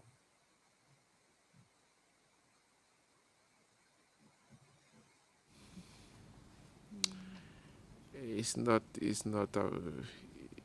acceptable for the interpreters. Can you increase the volume, Dr. Nicola? Is it possible to increase the volume of your mic or the earphones? I'm on a standard microphone. I'm not using earphones. And the sound quality from my end is exceptionally good. Challenges here. Okay, maybe I will beg the indulgence of the room if we can proceed without interpretations on this presentation. It seems as if we have difficulties improving the quality of the sound. So you can proceed, madam. Okay, well, we're almost done. So if we can go to the next slide. So developing Codex guidelines can be very thorough, and it does need to take many factors into account. But I'd like to highlight 4 areas which does need to be given consideration. So our first one is existing Codex guidelines. As audit and verification activities conducted by regulators and competent authorities isn't new, therefore, there are already a number of existing Codex texts that we need to take into account. We're also looking at the scope of the guidance, because national food control systems versus assessment of an exporting country's system. And for regulators and competent authorities, the processes and the considerations when conducting audits and verification can differ substantially to conducting audits and verification of a trading partner's system. Therefore, any guidance that we produce needs to take this into account. We're also considering the use of information and communication technologies.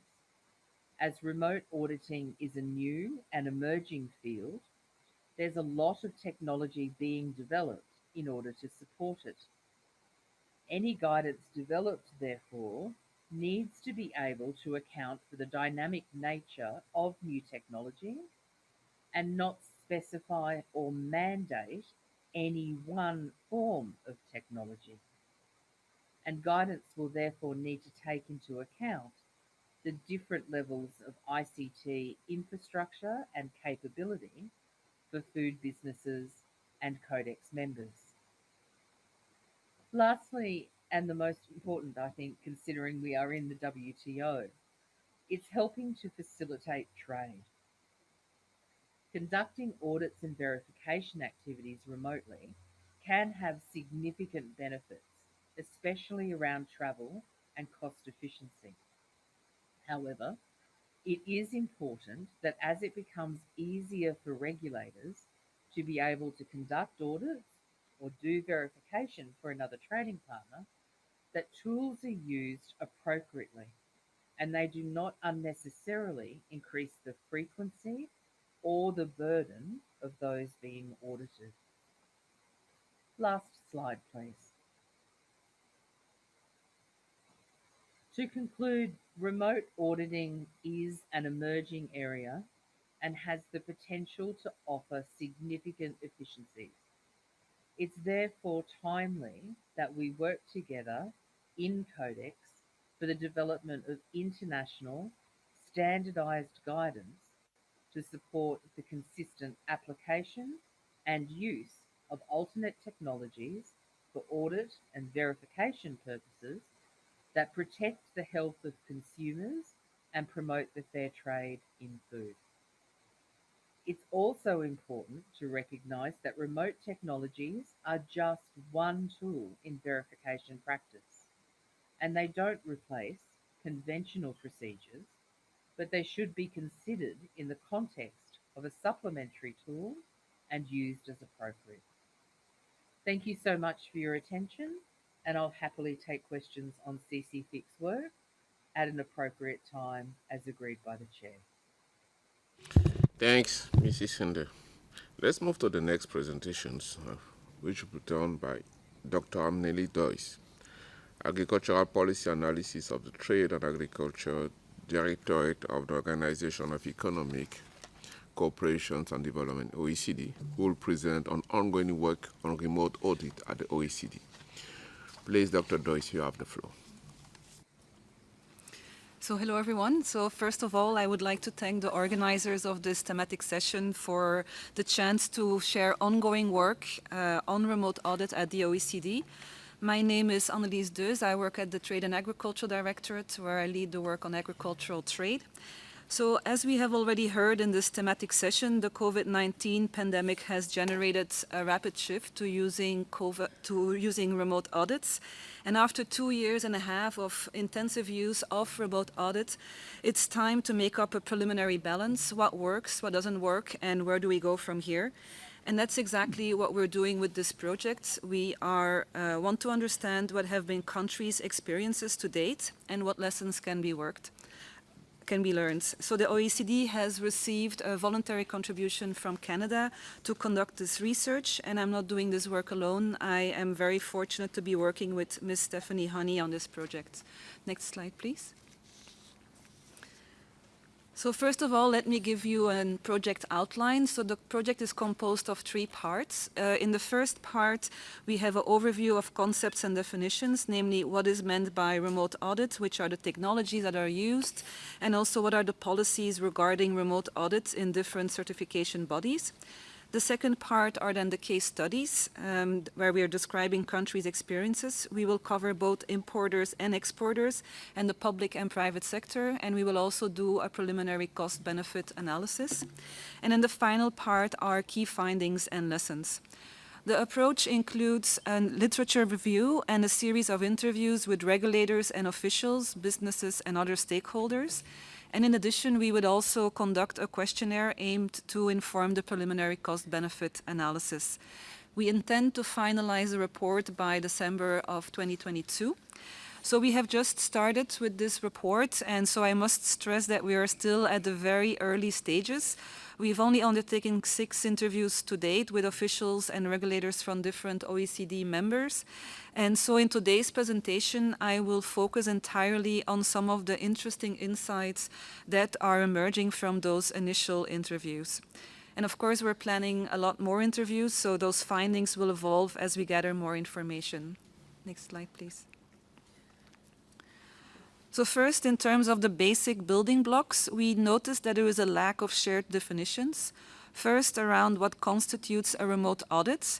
Does a remote audit refer to the virtual assessment of site visits alone, or does it refer to the virtual equivalent of all the steps in the remote audit, namely document verification, interviews, and site visits? And related to that, one important idea that has come up in most of our interviews is that a remote audit might include both virtual and in-person elements. In other words, what might be described as a hybrid approach. And this could include, for example, a desktop assessment of documentation, and then the next stages of the audit are conducted in person. Our interviews also suggest that it is difficult to design a remote audit framework that fits for all, because there are different approaches across trading partners, different approaches across on the export and the import side. There are also distinctions between systems audits and audits of premises, and even within countries, systems and methods are evolving. Next slide, please. So it's a little bit early for us to already prepare a definite cost-benefit analysis. However, from our preliminary findings, we do see some clear benefits and advantages, as well as a range of costs and disadvantages. And these are in fact similar to what we've heard already during the previous presentations. The most significant and obvious identified benefit was that remote audits allowed food and agriculture trade to continue despite the pandemic restrictions. Other benefits included significant cost savings in terms of travel expenses. Then, while some inefficiencies were identified, some of our interviewees commented that this was likely to improve over time as familiarity and technical skills increase. And remote audit was identified as a good approach for trading partners and premises where there was already a good established relationship and familiarity, and where confidence and trust levels were already high. Next slide, please. On the other side of the ledger, many costs and disadvantages were identified. Remote audits were seen as requiring considerably more preparation time and human resource commitment ahead of the actual audit. We heard quite a number of comments about the volume of written and other documentary evidence. In one case, over 900 pages of documentation were requested, and this in turn then creates an expectation on the part of the auditors that they would have to consider the full range of documentation to be sure that the audit was robust and rigorous. We also heard that in some cases additional technical equipment was required, such as specialized cameras and extra internet bandwidth, and this could add considerable cost, particularly in developing economies and for small businesses. Remote inspections were also found to be considerably more limited in terms of what could be seen and verified, and could potentially be inadvertently misleading. So one interviewee commented that a puddle of water could look like a large lake of water through the limited visuals of a Zoom call.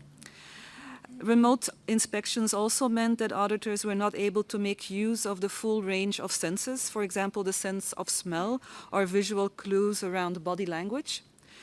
The lack of informal interpersonal connection over a video call meant that misunderstandings could arise, and without any informal opportunities to clarify and explore issues. For example, one of our interviewees told us, in the car towards the audits, you have the time to ask some additional questions or some clarification, and with the remote audit, this is no longer possible. Also, time zones and language could be problematic, and again, it was also identified as only suitable for trading partners where there is already an established relationship and existing trust. Next slide, please. Then talking about the digital technologies that are used, so most of those we interviewed used existing digital platforms or digital tools. For example, documents were emailed, shared by Dropbox, or sometimes accessed via proprietary platforms. Video conferencing was typically via Zoom, MS Teams, WeChat, and video recording was often done using a laptop or a mobile phone, or sometimes using dedicated cameras. We heard extensively about the challenges of connectivity. So many establishments were challenging environments for Wi-Fi connectivity, for example, insulated plants. And some of the remote and rural areas were also less well served by digital infrastructure or required significant additional bandwidth at a high cost. We had anticipated that there would be a large focus on information security, data protection, privacy, and confidentiality. And these are, of course, significant areas of focus and debate in other aspects of digitalization of trade. However, from the conversations we have had so far, this was relatively less of a prominent element. So when we were asking about the disadvantages, the issue of data security was usually not the first one that was mentioned. And the general view was that these issues were largely out of control of the auditee. Next slide, please. So we look forward to continuing our research over the next couple of months. If you would like to take part in an interview or the development of a case study, we would really warmly welcome your contribution. And so feel free to contact me at the email address that's listed here. Thank you. Thank you, Dr. Dez. Very much appreciate. Now let us move to the next presentation, which will be done by Ms. Anne Geraldi, Senior Manager, Mr. Howard Popolo, Steering Committee Co-Chair of the Global Food Safety Initiative, Gfsi, to present on GSSI and the use of information and communication technology in the food safety supply chain for third parties audit, learning and challenges.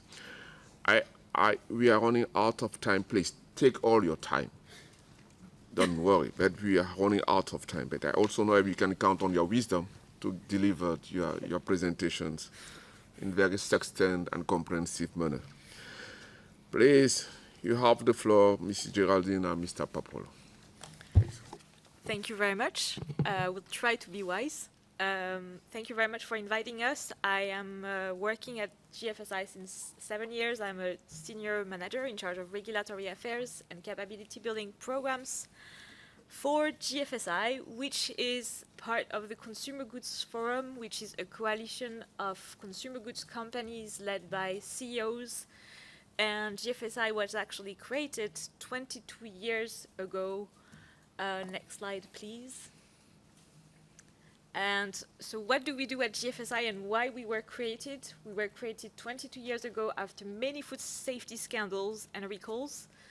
And in an historical moment, I have to say, retailers and manufacturers decided to come together around the table to avoid duplication of food safety audits in their supply chain and to harmonize them. And they created a specific model where we actually are on top of certification program owners, which are owning food safety standards. And GFSI is a benchmarking organization of those food safety standards. We do have created what we call the benchmarking requirements, which are based on Codex. And that's what is used by us to actually assess and recognize food safety standard and their certification programs in terms of good governance and also in terms of food safety requirements. We do not make policy. We do not undertake ourselves any accreditation or certification activities. What happens in reality is what we're going to see in the next slides, maybe. Thank you. This is a GFSI model. So once, if a site is what we call GFSI certified, it means one of the recognized certification program owners that have been audited by one of our recognized standards have passed an audit based on the harmonized requirements. In reality, what it means is that if I am a sugar producer in Nigeria, for example, and the Coca-Cola company is asking me, to buy my products, well, that will have a GFSI audit if the audit is passed. And if another company then, Nestle or PepsiCo, is asking to buy sugar from the same company with a GFSI certified audit, there will be no need of doing another audit. So there will be less burden, audit fatigue, and audit cost for everyone in the supply chain. Next slide, please. I'm going to go very fast and be very wise, but what we do today is 3 areas of work. The benchmarking requirements are being used and improved throughout the years based on the latest food safety knowledge, based on the latest Codex updates. And what are the benefits for everyone? As I told you, we avoid duplication of audit costs, audit fatigue in the supply chain, and harmonized systems and trade. I'm going to leave the floor to Howard Popolo from the Kroger company, American retailer, not speaking in the name of his company today, but in the name of the GFSI steering committee on what we've gathered since 4 years on the use of ICT in our activities. Thank you very much, Anne, and thank you, Mr. Chair. Next slide, please. Yes, next slide. And in my role as the co-chair of the GFSI Steering Committee, I work with GFSI on initiatives based on the needs of the industry. So I want to talk a little bit about the background of the use of ICTs in audits relative to GFSI. So prior to COVID, we started to talk about using ICTs in third-party food safety audits. And when the pandemic did hit, our stakeholders made it very, very clear to us that we need to start recognizing fully remote audits. However, we had our concerns around the fact that there was no scientific evidence to support the efficacy and the efficiency of remote audits. And so what we did was to issue a call for evidence and pretty much opened it to everyone and say, show us what we could do here in terms of science to support it. But what we did in lieu of that, as we started to gather the data, was to extend certificates of food and beverage organizations who were due to expire, but we couldn't go in there and audit, or the auditors couldn't go in and audit because of the pandemic. We also extend a hand of fellowship to a team of scientists to consider methods and opinions which we could use to change our benchmarking process at GFSI to accommodate the use of ICTs. And within 4 months, our benchmarking requirements was altered to allow for the use of ICTs in a GFSI recognized program. Next slide, please. So our position on the use of ICTs in audit activities was not driven primarily by COVID-19, although we developed it during, oh, that's a change right there, but I would talk through this. But we believe that the use of ICTs is the future.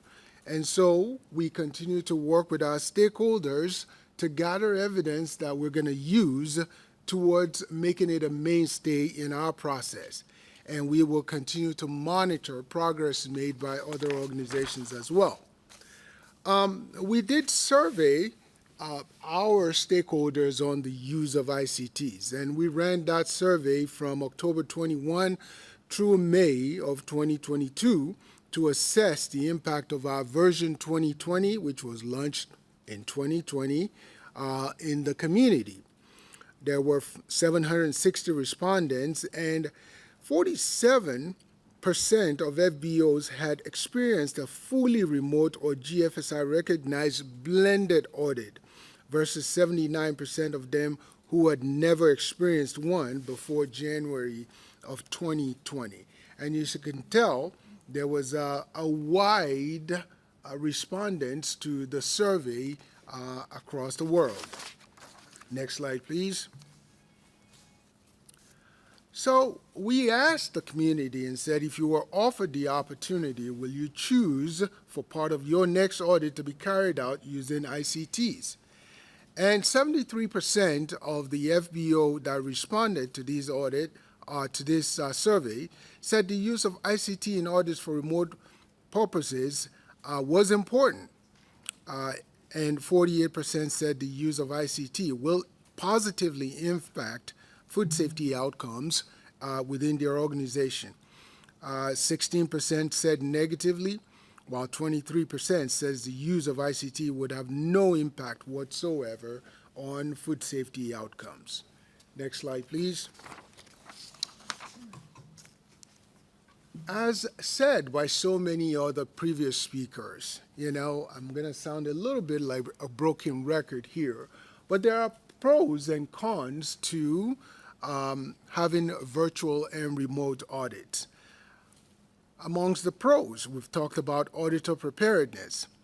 We think it would require more preparation from the auditor, and it makes them a little bit more rounded in what they do. There will be less audit fatigue for the auditors, as it would take less travels and less audit time. There will be environmental impact as well because of the less travel and maybe more seats on the airplane. It will cost less to be able to conduct audits in facilities, and of course the flexibility that it offers the auditors and the auditees as well. And when we talk about the cons, everyone's talked about the lack of the full range of senses, time zones, and languages, the fact that there is no scientific evidence to support efficacy and efficiency, and of course, the technology investment that is required both on the auditor side and the auditee side, and of course, exchange of data. These are so many other reasons that makes virtual and remote audit very, very difficult to attain in some situations. Next slide, please. So obviously, the current learnings that we have from GFSI is that while these appears to be something important to pursue, for us at GFSI, we consider blended audits to be demonstrably efficacious if we use it smartly. Remote audits can be safely used for documentation review, pre-preparation of the auditors on the context and environment of the site. On-site audits needs to be used for the advantages of the boots-on-the-ground approach and verification activities of critical food safety aspects, most that has been talked about today. Mobilizing senses, understanding working culture, food safety, and corporate culture in those FBOs is important. An in-person interaction with staff, learning and coaching, understanding, exchanges in an audit is always very important when you go into those FBOs. Next slide, please. And so at GFSI, we will continue, and we encourage every organization here present to reach out to us and partner with us. Thank you. Maybe just to conclude as well on what the previous comments and presentations that were made, I think we're lacking of scientific evidence and to judge the efficacy of those audits. So this is really a necessity that we need to work on all together.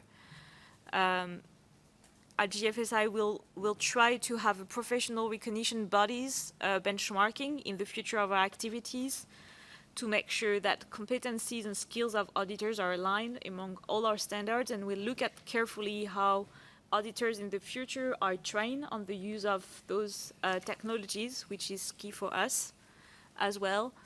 And we are also, the basis of all our members is there is an absolutely need to do a risk-based assessment before you provide audits, virtual audits.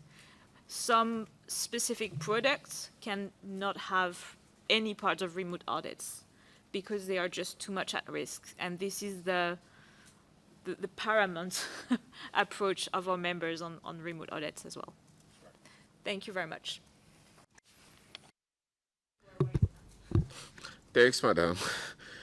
Thanks, Mr. Popoli. So now let's move to the Q&A session. So I will just, with your permission, we'll take 4 questions, a maximum of 4 questions, because we are running out of time. So,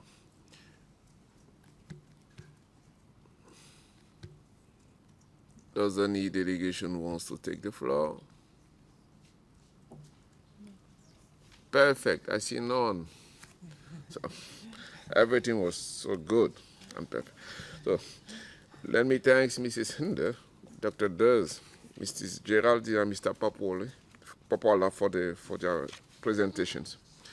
Now we'll move to the next items in our agenda, which is perspective and experience of the use of remote audit. This will be, I think, in the format of a roundtable.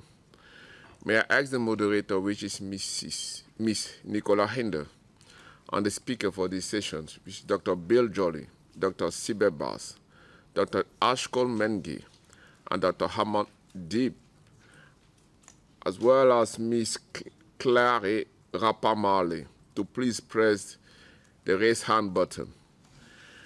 Speakers, you are kindly requested to keep your video turned on throughout this session, but please keep your microphones on mute.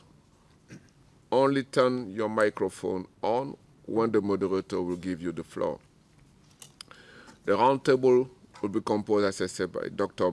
Bill Jolly, who will moderate it, I think. It's, composed of Dr. Bill Jolly, Chief Assurance Strategy Officer at the Ministry for Primary Industry of New Zealand, Dr. Sibel Bass, veterinarian at the Department of Border Control for Animals and Animal Products, Director General for Food and Control of the Ministry of Agriculture and Forestry of Turkey.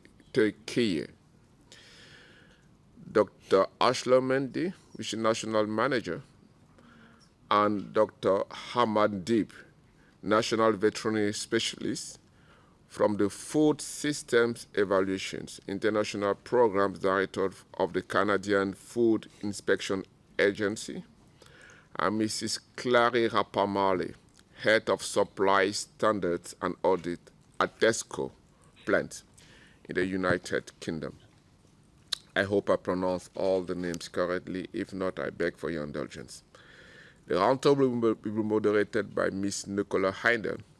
Please, Mrs. Hayden, the floor is yours to moderate the roundtable.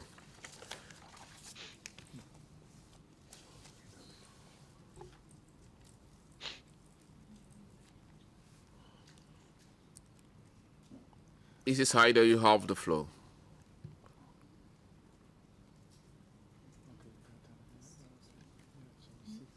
Can you give the floor to me? Because we have reached the maximum of active speakers. So do you want someone to? Maybe you can take out someone.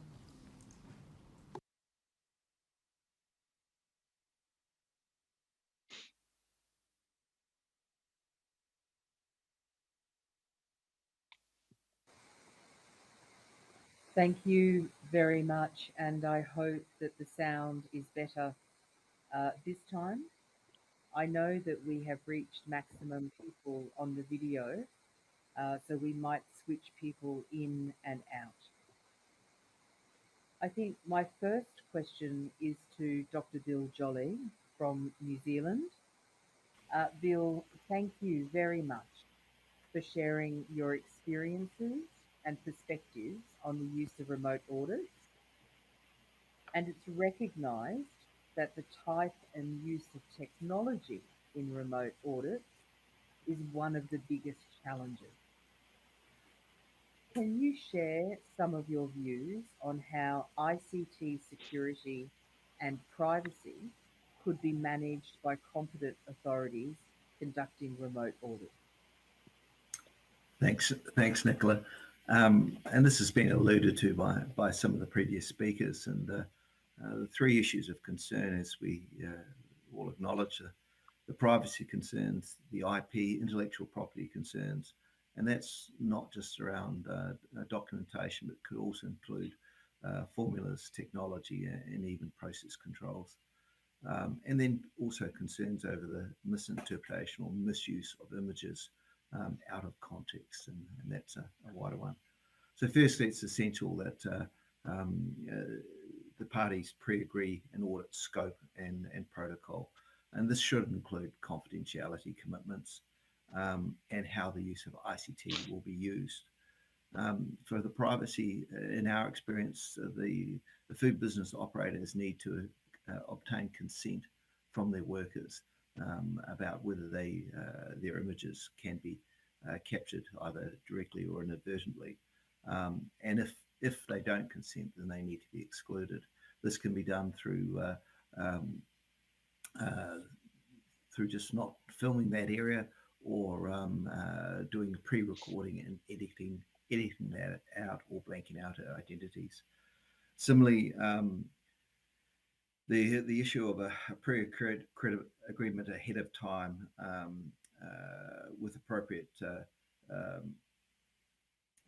exclusion of sensitive IP intellectual property areas, the use of excerpts rather than complete documents, and or the pre-recording, so that you can blank out those sensitive intellectual property areas, are tools which we have used and are considered. And lastly, the misinterpretation out of context or the misuse of images. Again, the pre-agreement of a protocol is just so critical to this, including the confidentiality commitments, and potentially the agreement of destruction of all images and associated records after completion of the audit, so that they cannot be just used out of context at a later time. So thank you, Nicola. Hopefully that helps. Thanks, Bill. And just wondering whether you could outline some of the main differences in either scope or focus between a domestic audit of a country's national food control system or verification that we undertake, and an audit undertaken by a foreign government. And do you think that we can account for those differences in standardised guidance documents? Thanks, Nicola. As your presentation aptly pointed out in three areas, which I wholly agree with, there is a difference between audits versus assessments. And domestic audits, the scope and focus is primarily on verification of legal compliance. So they're more attuned to inspections, and they're focused on the food business operator. Whereas international audits, the scope and focus is primarily on as a secondary system verification that a key agreed objectives are met. Now, prior to remote audits, many countries still confused those two differences. They're not like processes. Current Codex guidance is relatively clear. So the GL 26/1997, which has already been quoted, defines the difference between audit and inspection. The annex covering international audits explicitly applies to international audits, and the principles are, as John McElroy pointed out, are consistent across both. And it talks about having agreed protocol, scope, objectives, and modalities. Secondly, we have some other guidance there with GL 89/2016, which is exchange of information by import and export countries to support trade. And that was written to try and limit the scope and the creep that questionnaires bring in. And I just wanted to bring that to people's attention, because we are really seeing just a huge expansion of the amount of information being shared. But what is needed, as pointed out in Nicola's own presentation, is complementary guidance. That complementary guidance, we think, can be practically delivered. It should cover that practical implementation of where the differences exist between a remote and a physical audit. So same principles, but just practical guidance. Guidance, hopefully, to further limit the process so we just don't get that continued expansion. And two, to cover those privacy, intellectual property, and misuse of images aspects. And lastly, just practical guidance on the process and issues around the use of IC technologies, how they can be agreed upfront, ahead of time, including the context and the limitations that may be apparent in that country or in that area. And importantly, and again, just reiterating something Nicola raised, was this is all about facilitating trade. The guidance should help us. So thank you, Nicola. Hopefully that helps. Thanks so much, Bill. Wondering if I could now turn to Dr. Bass. Thank you for your presentation and describing some of the challenges that you faced conducting remote audits. Can you tell us what challenges you faced during your remote audit experiences, but from the auditee perspective?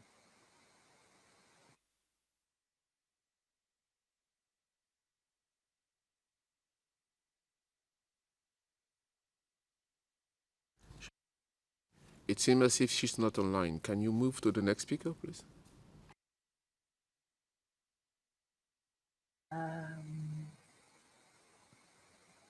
Can we confirm who we actually do have online then? Do I have...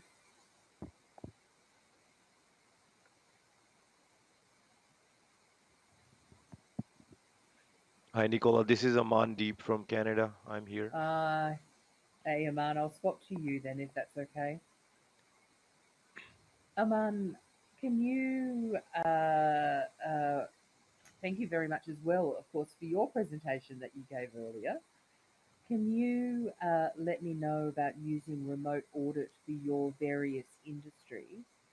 Have there been any industry where this has worked better? And what do you think actually contributed to that, Aman? Yeah, thanks, Nicola, and hello, bonjour, everyone. All know the COVID-19 pandemic has driven Canada and other international partners to be more innovative in how we deliver critical services while protecting the health of employees and of regulated parties as well. So over the past year, to maintain critical services delivery in food, plant, and animal health, Canada undertook some activities virtually using technology such as email, secure cloud-based document sharing, and telephone video conferencing. And I would like to give some examples, and then eventually I will speak about where it worked better than others. So we did conduct virtual maintenance audit of foreign national food control systems of various countries, mainly meat and fish. CFIA technical assessors participated on assessment teams with the Canadian accreditation bodies for the assessment of external laboratories to the international standard for testing. Also, CFIA has conducted virtual inspection of preventive control and traceability documents and information when circumstances did not allow for on-site inspections or when it was more efficient to conduct some or all of an inspection from a location other than the license holder's establishment. However, I would say it worked better for the international audits of national food control systems and also laboratory audits because there was no regulatory limitations and we could work with mutual consent. In contrast, domestically, we would need to amend our regulations to have a provision which would allow us to conduct virtual inspection to augment regulatory activities. And the key factors which contributed to the success of virtual international audits is, as John also mentioned during his presentation, is preparation and planning. So planning and preparation were the key in advance of the audit. For example, before conducting a remote audit, the expectations were clarified regarding the use of technology, and different documents were exchanged before and also during the video conferencing. And furthermore, as needed, CFIA accommodated the request of a foreign country to conduct live streaming in Canadian establishments, in addition to use of Teams or video conferencing. And for now, considering that this process is too cumbersome, similarly to the European Union, Canada also limited its outgoing virtual audits to document reviews and interviews of foreign country officials and establishment representatives. And also, it was very important that to mention that countries were selected based on compliance history and previous knowledge of national food control system. For example, at this time, virtual audits were only considered for maintenance audits and for initial audits of foreign national food control system. And in the end, I would like to highlight that we have a limited experience of using live streaming of the food businesses. Example, walk around with a camera in the facility.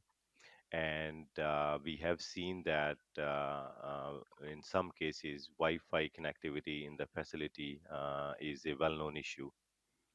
And also, it's possible that food business operator may be able to show us what they want us to see, and auditors are not able to see beyond what is being shown to them. So there are no stumble-on situation which we used to have in on-site audits. And so, in conclusion, I would like to say that this is an excellent tool to augment regulatory activities, but I would say uh, more work is needed to ensure that it results in a similar outcome. And I'm proud to say that Australia is leading that in collaboration with Singapore and Canada, to develop a guidance which will help all the countries to further enhance utilization of remote audits in the regulatory capacity. Thank you.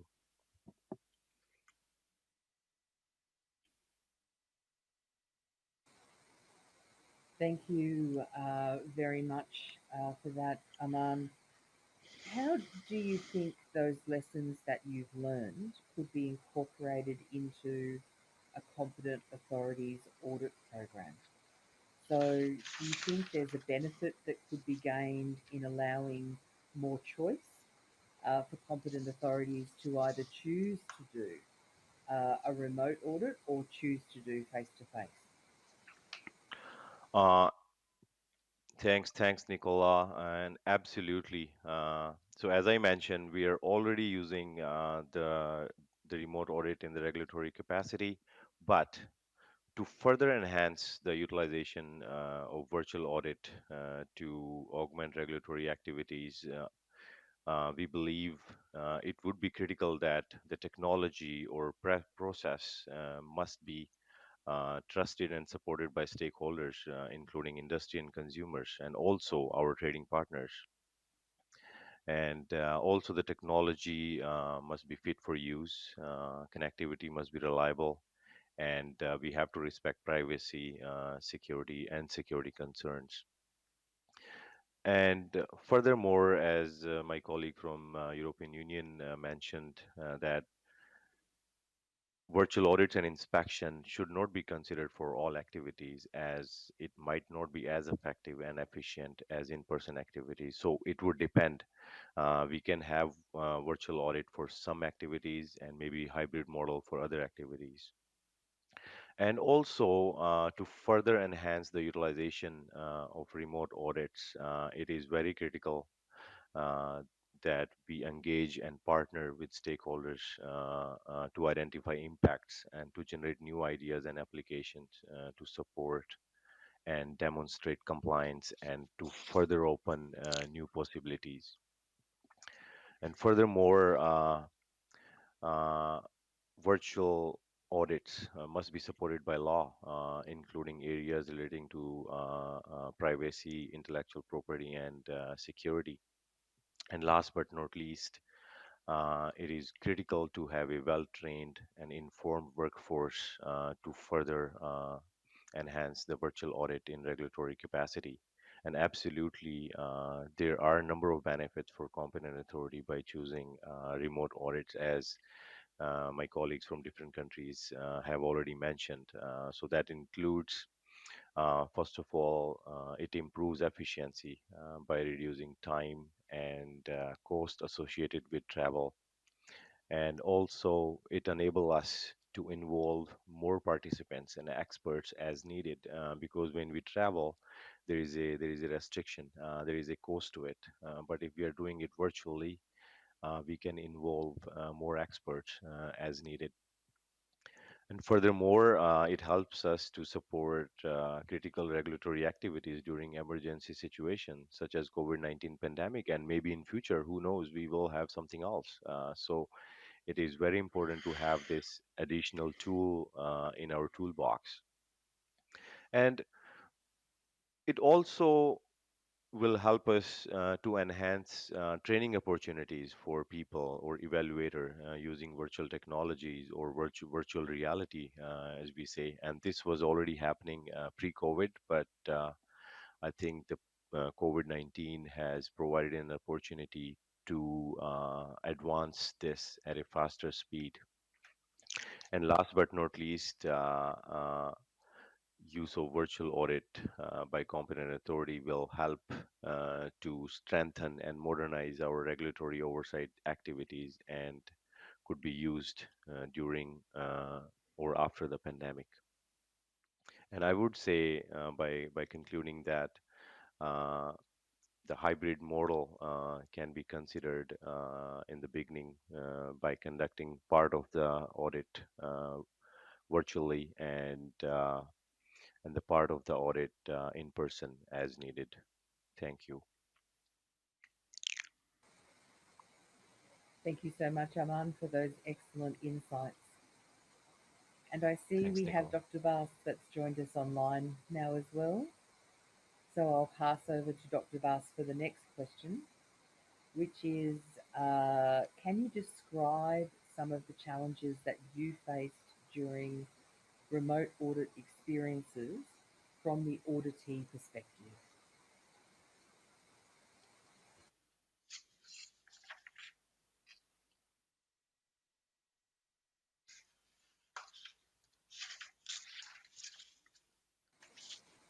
I'm very sorry, Dr. Bass. I'm having trouble hearing you. Are you on? Have you been unmuted?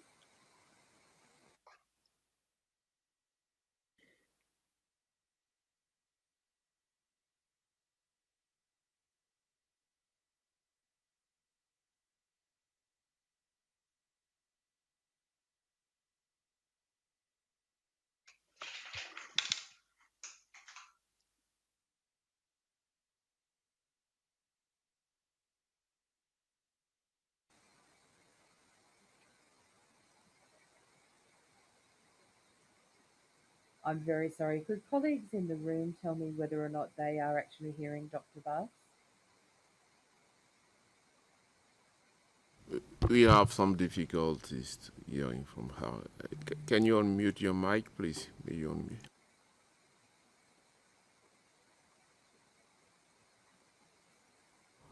If you don't mind, let us move to the next speaker. We kindly suggest that you restart. Maybe you can reboot your computer. Thank you. And I think we are seeing an excellent example of some of the challenges that we all face in terms of undertaking remote audits because of technology. But I might pass now to Claire Rapamali.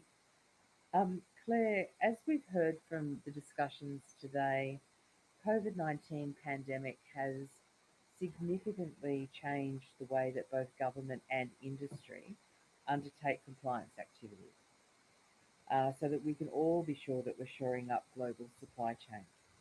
Understand that during this time, Tesco's has been using adopted augmented reality mechanisms to increase your supply chain auditing capabilities. Would you mind explaining in a bit of detail the technology that Tesco has adopted and the benefits that it's providing?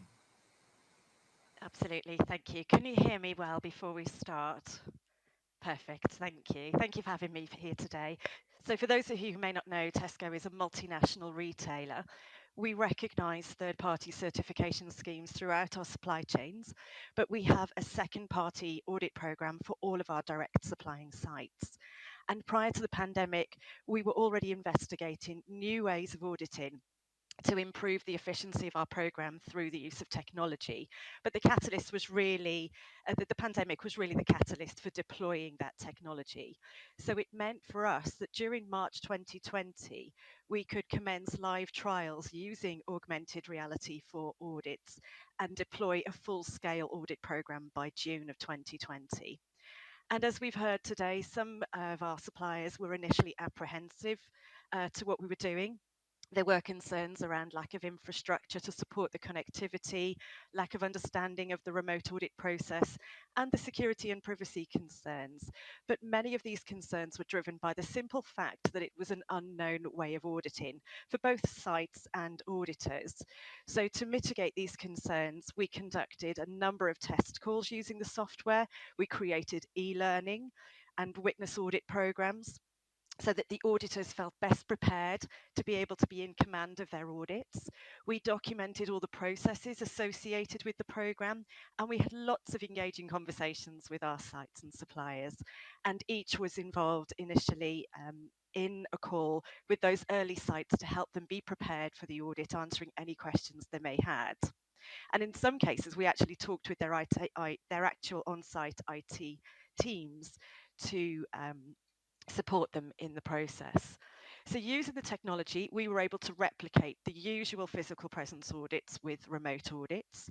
And we have completed a lot of grade analysis, non-conformance analysis to compare the two experiences. And as suppliers have become more familiar with our application, they have actually reassured us that the onboarding of remote technology is, for them, a very good way of verifying compliance. And in addition to using the technology for auditing, we've also used it for first production runs for new products coming into market, for product reviews, for site investigations, hygiene inspections. So since March 2020, we have performed 25,000 calls in our trial, 1,300 remote audits, and operated in over 60 different countries. So just to expand a little bit more on the technology to the second part of your question, rather than using Zoom or Skype or WeChat, WhatsApp, we utilized a technology called Remote Assurance that's provided by LibraStream Technologies. It is a remote mobile and desktop application which we have purchased, and it's free for our suppliers to download onto their phone or iPad through any Apple or Android store. And one of my main learnings over the 3 years of doing this is remote auditing as a term is being generically applied to what in reality is a whole spectrum of remote activities and technologies. And I believe what makes the Tesco remote program auditing distinct and perhaps different is the immersive experience that the app gives us in a factory to support the end-to-end full remote audit experience and the security features that it holds. So if I just expand on those couple of points, in terms of security, we've heard that today, throughout the day, that security has been a concern. However, this app is compliant with GDPR regulations, Data Protection Act. It is ISO 27001, 27018 compliant by accredited third parties. It is utilized by some of the most security conscious companies in the defense and aerospace industry. It has secure data centers, centralized privacy and content controls, and security and encryption protocols that are rigorously monitored. So we were very reassured by the security features of the app that we're using. It is a live streaming platform. However, the functionality it has enhances that user experience. So when we're calling a supplier, an auditor can use limited functions on the device that they're calling, take images, recordings, use the light, the Zoom functions. They can share images and recordings with participants live on the call. There is a secure online cloud to which any recordings can be uploaded. The app allows GPS location to ensure the site being audited is in fact the correct location. There is also an ability for live playback, screen sharing, and on-screen telestration or drawing to be able to draw or write text on the screen. And all of this is visible to both the auditor and the site. And finally, I cannot emphasize strongly enough, one of the most beneficial functions the app has is a translation tool. whereby the application can live translate into 25 languages with subtitles on the screen live during the audit. In terms of how we manage the application, it's on a license basis, and each user requires a license to access the system, so granted by the Tesco colleague or auditor. And it also has a management platform. So for my team, we can have visibility of all the activities being conducted by the users and have access to the online cloud where the images and recordings are securely held.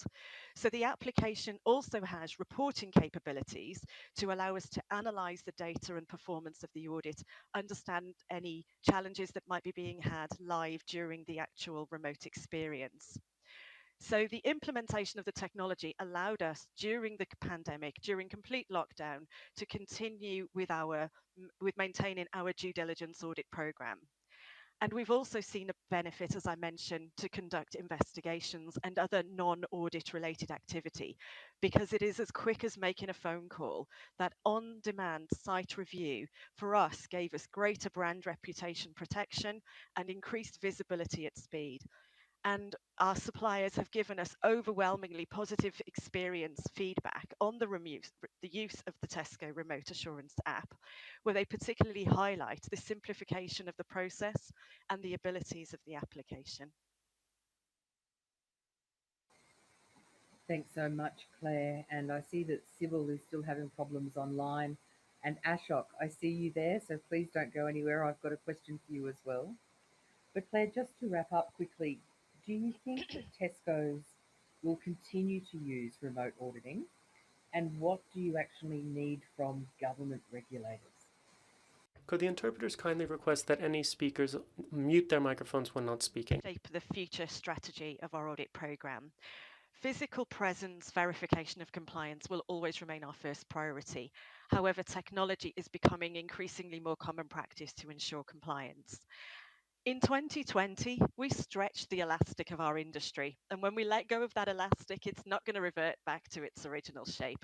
Remote technology is part of the future of auditing, and COVID was the catalyst, as we have said many times today, to highlight the urgent requirements of technology to verify product safety, legality, and quality, and have confidence in supply chains.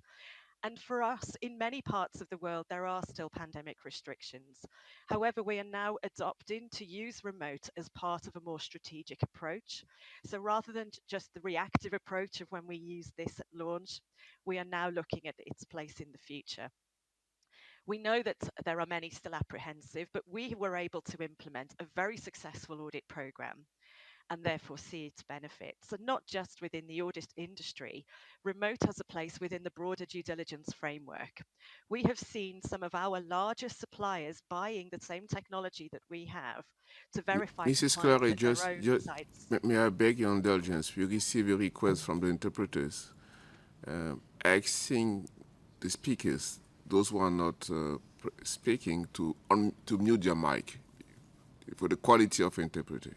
Please. Thank you. Sorry for interrupting. You can proceed. I just wanted to pass on this message. Thanks. Thank you. Thank you. So I was explaining that we're seeing the use of technology not just in the audit industry, but our suppliers themselves are looking at how they can use the technology as part of monitoring their own network of sites and their own supply base. We're seeing the technology being used for training purposes, particularly for us as a global business. With increases in inflation, workforce shortage, potential for further pandemics, we now have a tool that we can use to continue to maintain our due diligence activities in predicted or unexpected circumstances where physically going is not an option. So we do see remote and physical activities working together hand in hand as part of our future strategy. But what do we need from regulators? We acknowledge that physical presence will likely be replaced in fully determining a site's performance and verifying compliance.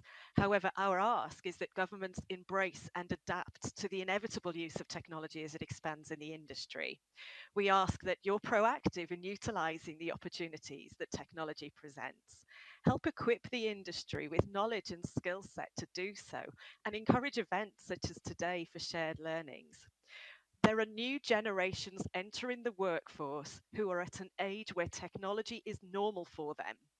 For us, this was all something new and quick we had to implement, but new technology can attract talent to this sector. And we ask that our blended approach of using physical and remote is supported where it's right to do so. And finally, as has been mentioned a couple of times today, there needs to be what I would generically describe as a glossary applied to this new world for an international language, so people can understand that not all remote audits are the same, not all technology is the same. Thank you. Thank you very much, Claire. It's fantastic to see such a large organisation like Tesco's as well both embrace the technology and as well also see the powerful role that regulators play in developing and encouraging more on board. But I'll just turn to Ashok quickly. Ashok, you've heard everyone here tonight speaking about the importance of planning for remote audits and also how important it is to have a pre-discussion between the competent authority and the auditee. Do you think that pre-planning a remote audit is more important than the pre-planning that goes into a physical audit?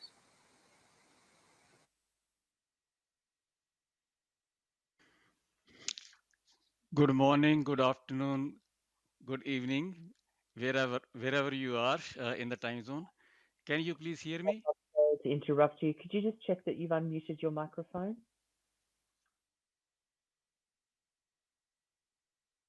Yes, you're audible, sir. We can hear you.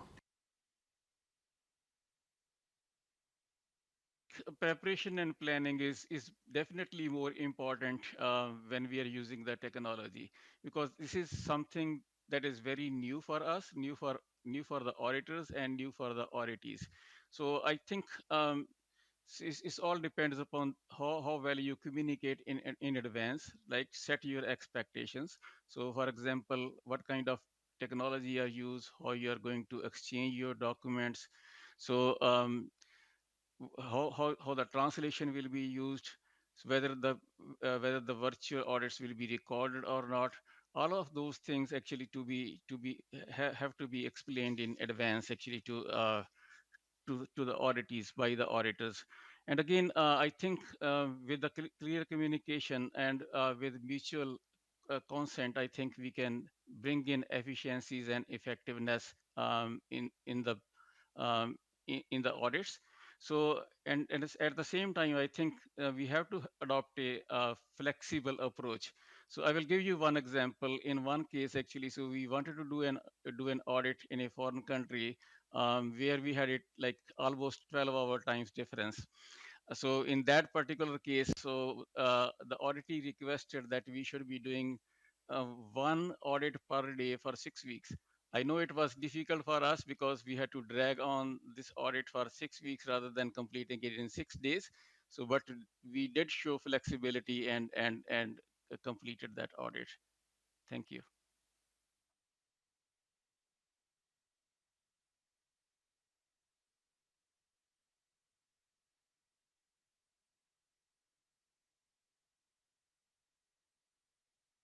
You're muted, Mrs. Nicola. Can you unmute, please?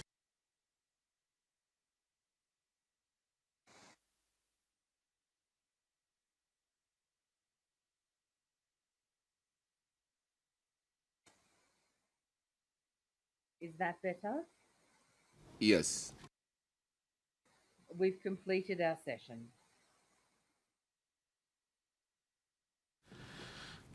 Thank you, Mrs. Nicola.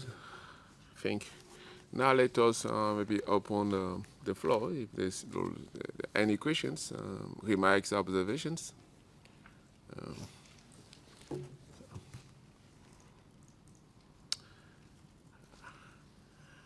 If the chair wouldn't mind, I have a question.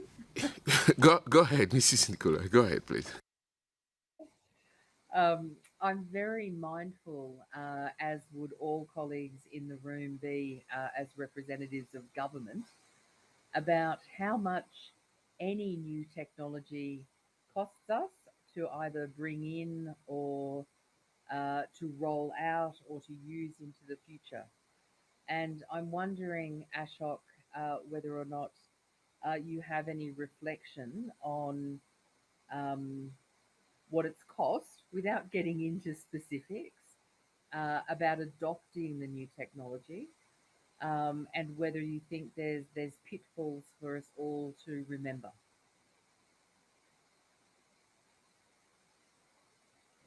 Thank you, Mrs. Nicola. I think you can give the floor to Akshay to respond.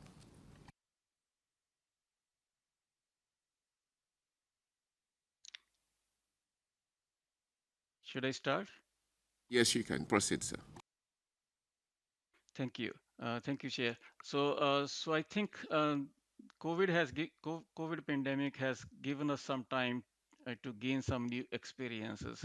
So, and these experiences actually, I think we should be using the lesson learned from these experiences into our future. So basically, I think in the beginning we have to go a little bit slow actually, so that people can adapt to the new technology and new world. So maybe we can use the hybrid model in the beginning. I'm speaking about the international audits, as my colleagues from European Union was saying in the initial discussions in the earlier thematic session. So maybe we can use a hybrid model in the beginning. So for opening meetings and closing meetings, verifying and documents with the competent authorities, I think we can use technology there. We can use video conferencing. But the site visits, especially the visits to the establishments, so because it will be too cumbersome actually to do the walkthroughs with the cameras. So I think we should be staying away from it in the beginning. So again, because of the technological limitations, and also looking at the effectiveness of the observations by the auditors. So I think that's what we can do. And again, as the further work is done on the principles and guidelines, so I think we can move, we can use this technology more and more in future. Thank you. I've taken note of the presence of Mrs. Sibel Baz. I think she has not spoken. And if it was a man, I would have just closed this session. But I think gender balance and with due respect to ladies, may I therefore maybe give back the floor to you, Nicola, to pose a question to Mrs. Sibel. Please, we still have about 5 minutes. I'm quite confident that you can make it within that amount of time. Thanks. You have the floor. Thank you so much. And Dr. Bass, can we just check that your microphone is working? Is it working now? I hope it's working now. Is it? It's working. It's working, but the quality is I think it's not very good. Can you maybe have difficulties with the interpreters? I don't know if you can improve increase the volume or. Yes, I will try to increase my volume. Okay.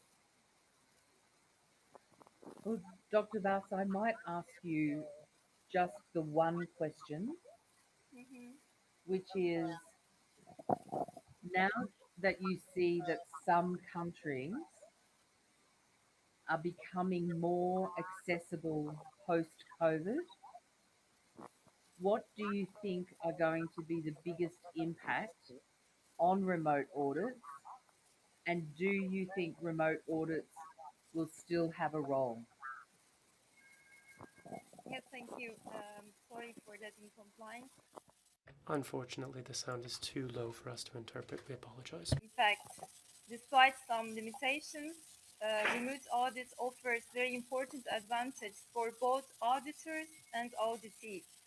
It enables more efficient use of time, advanced document review with time saving for both sides, and auditee can be ready for additional information.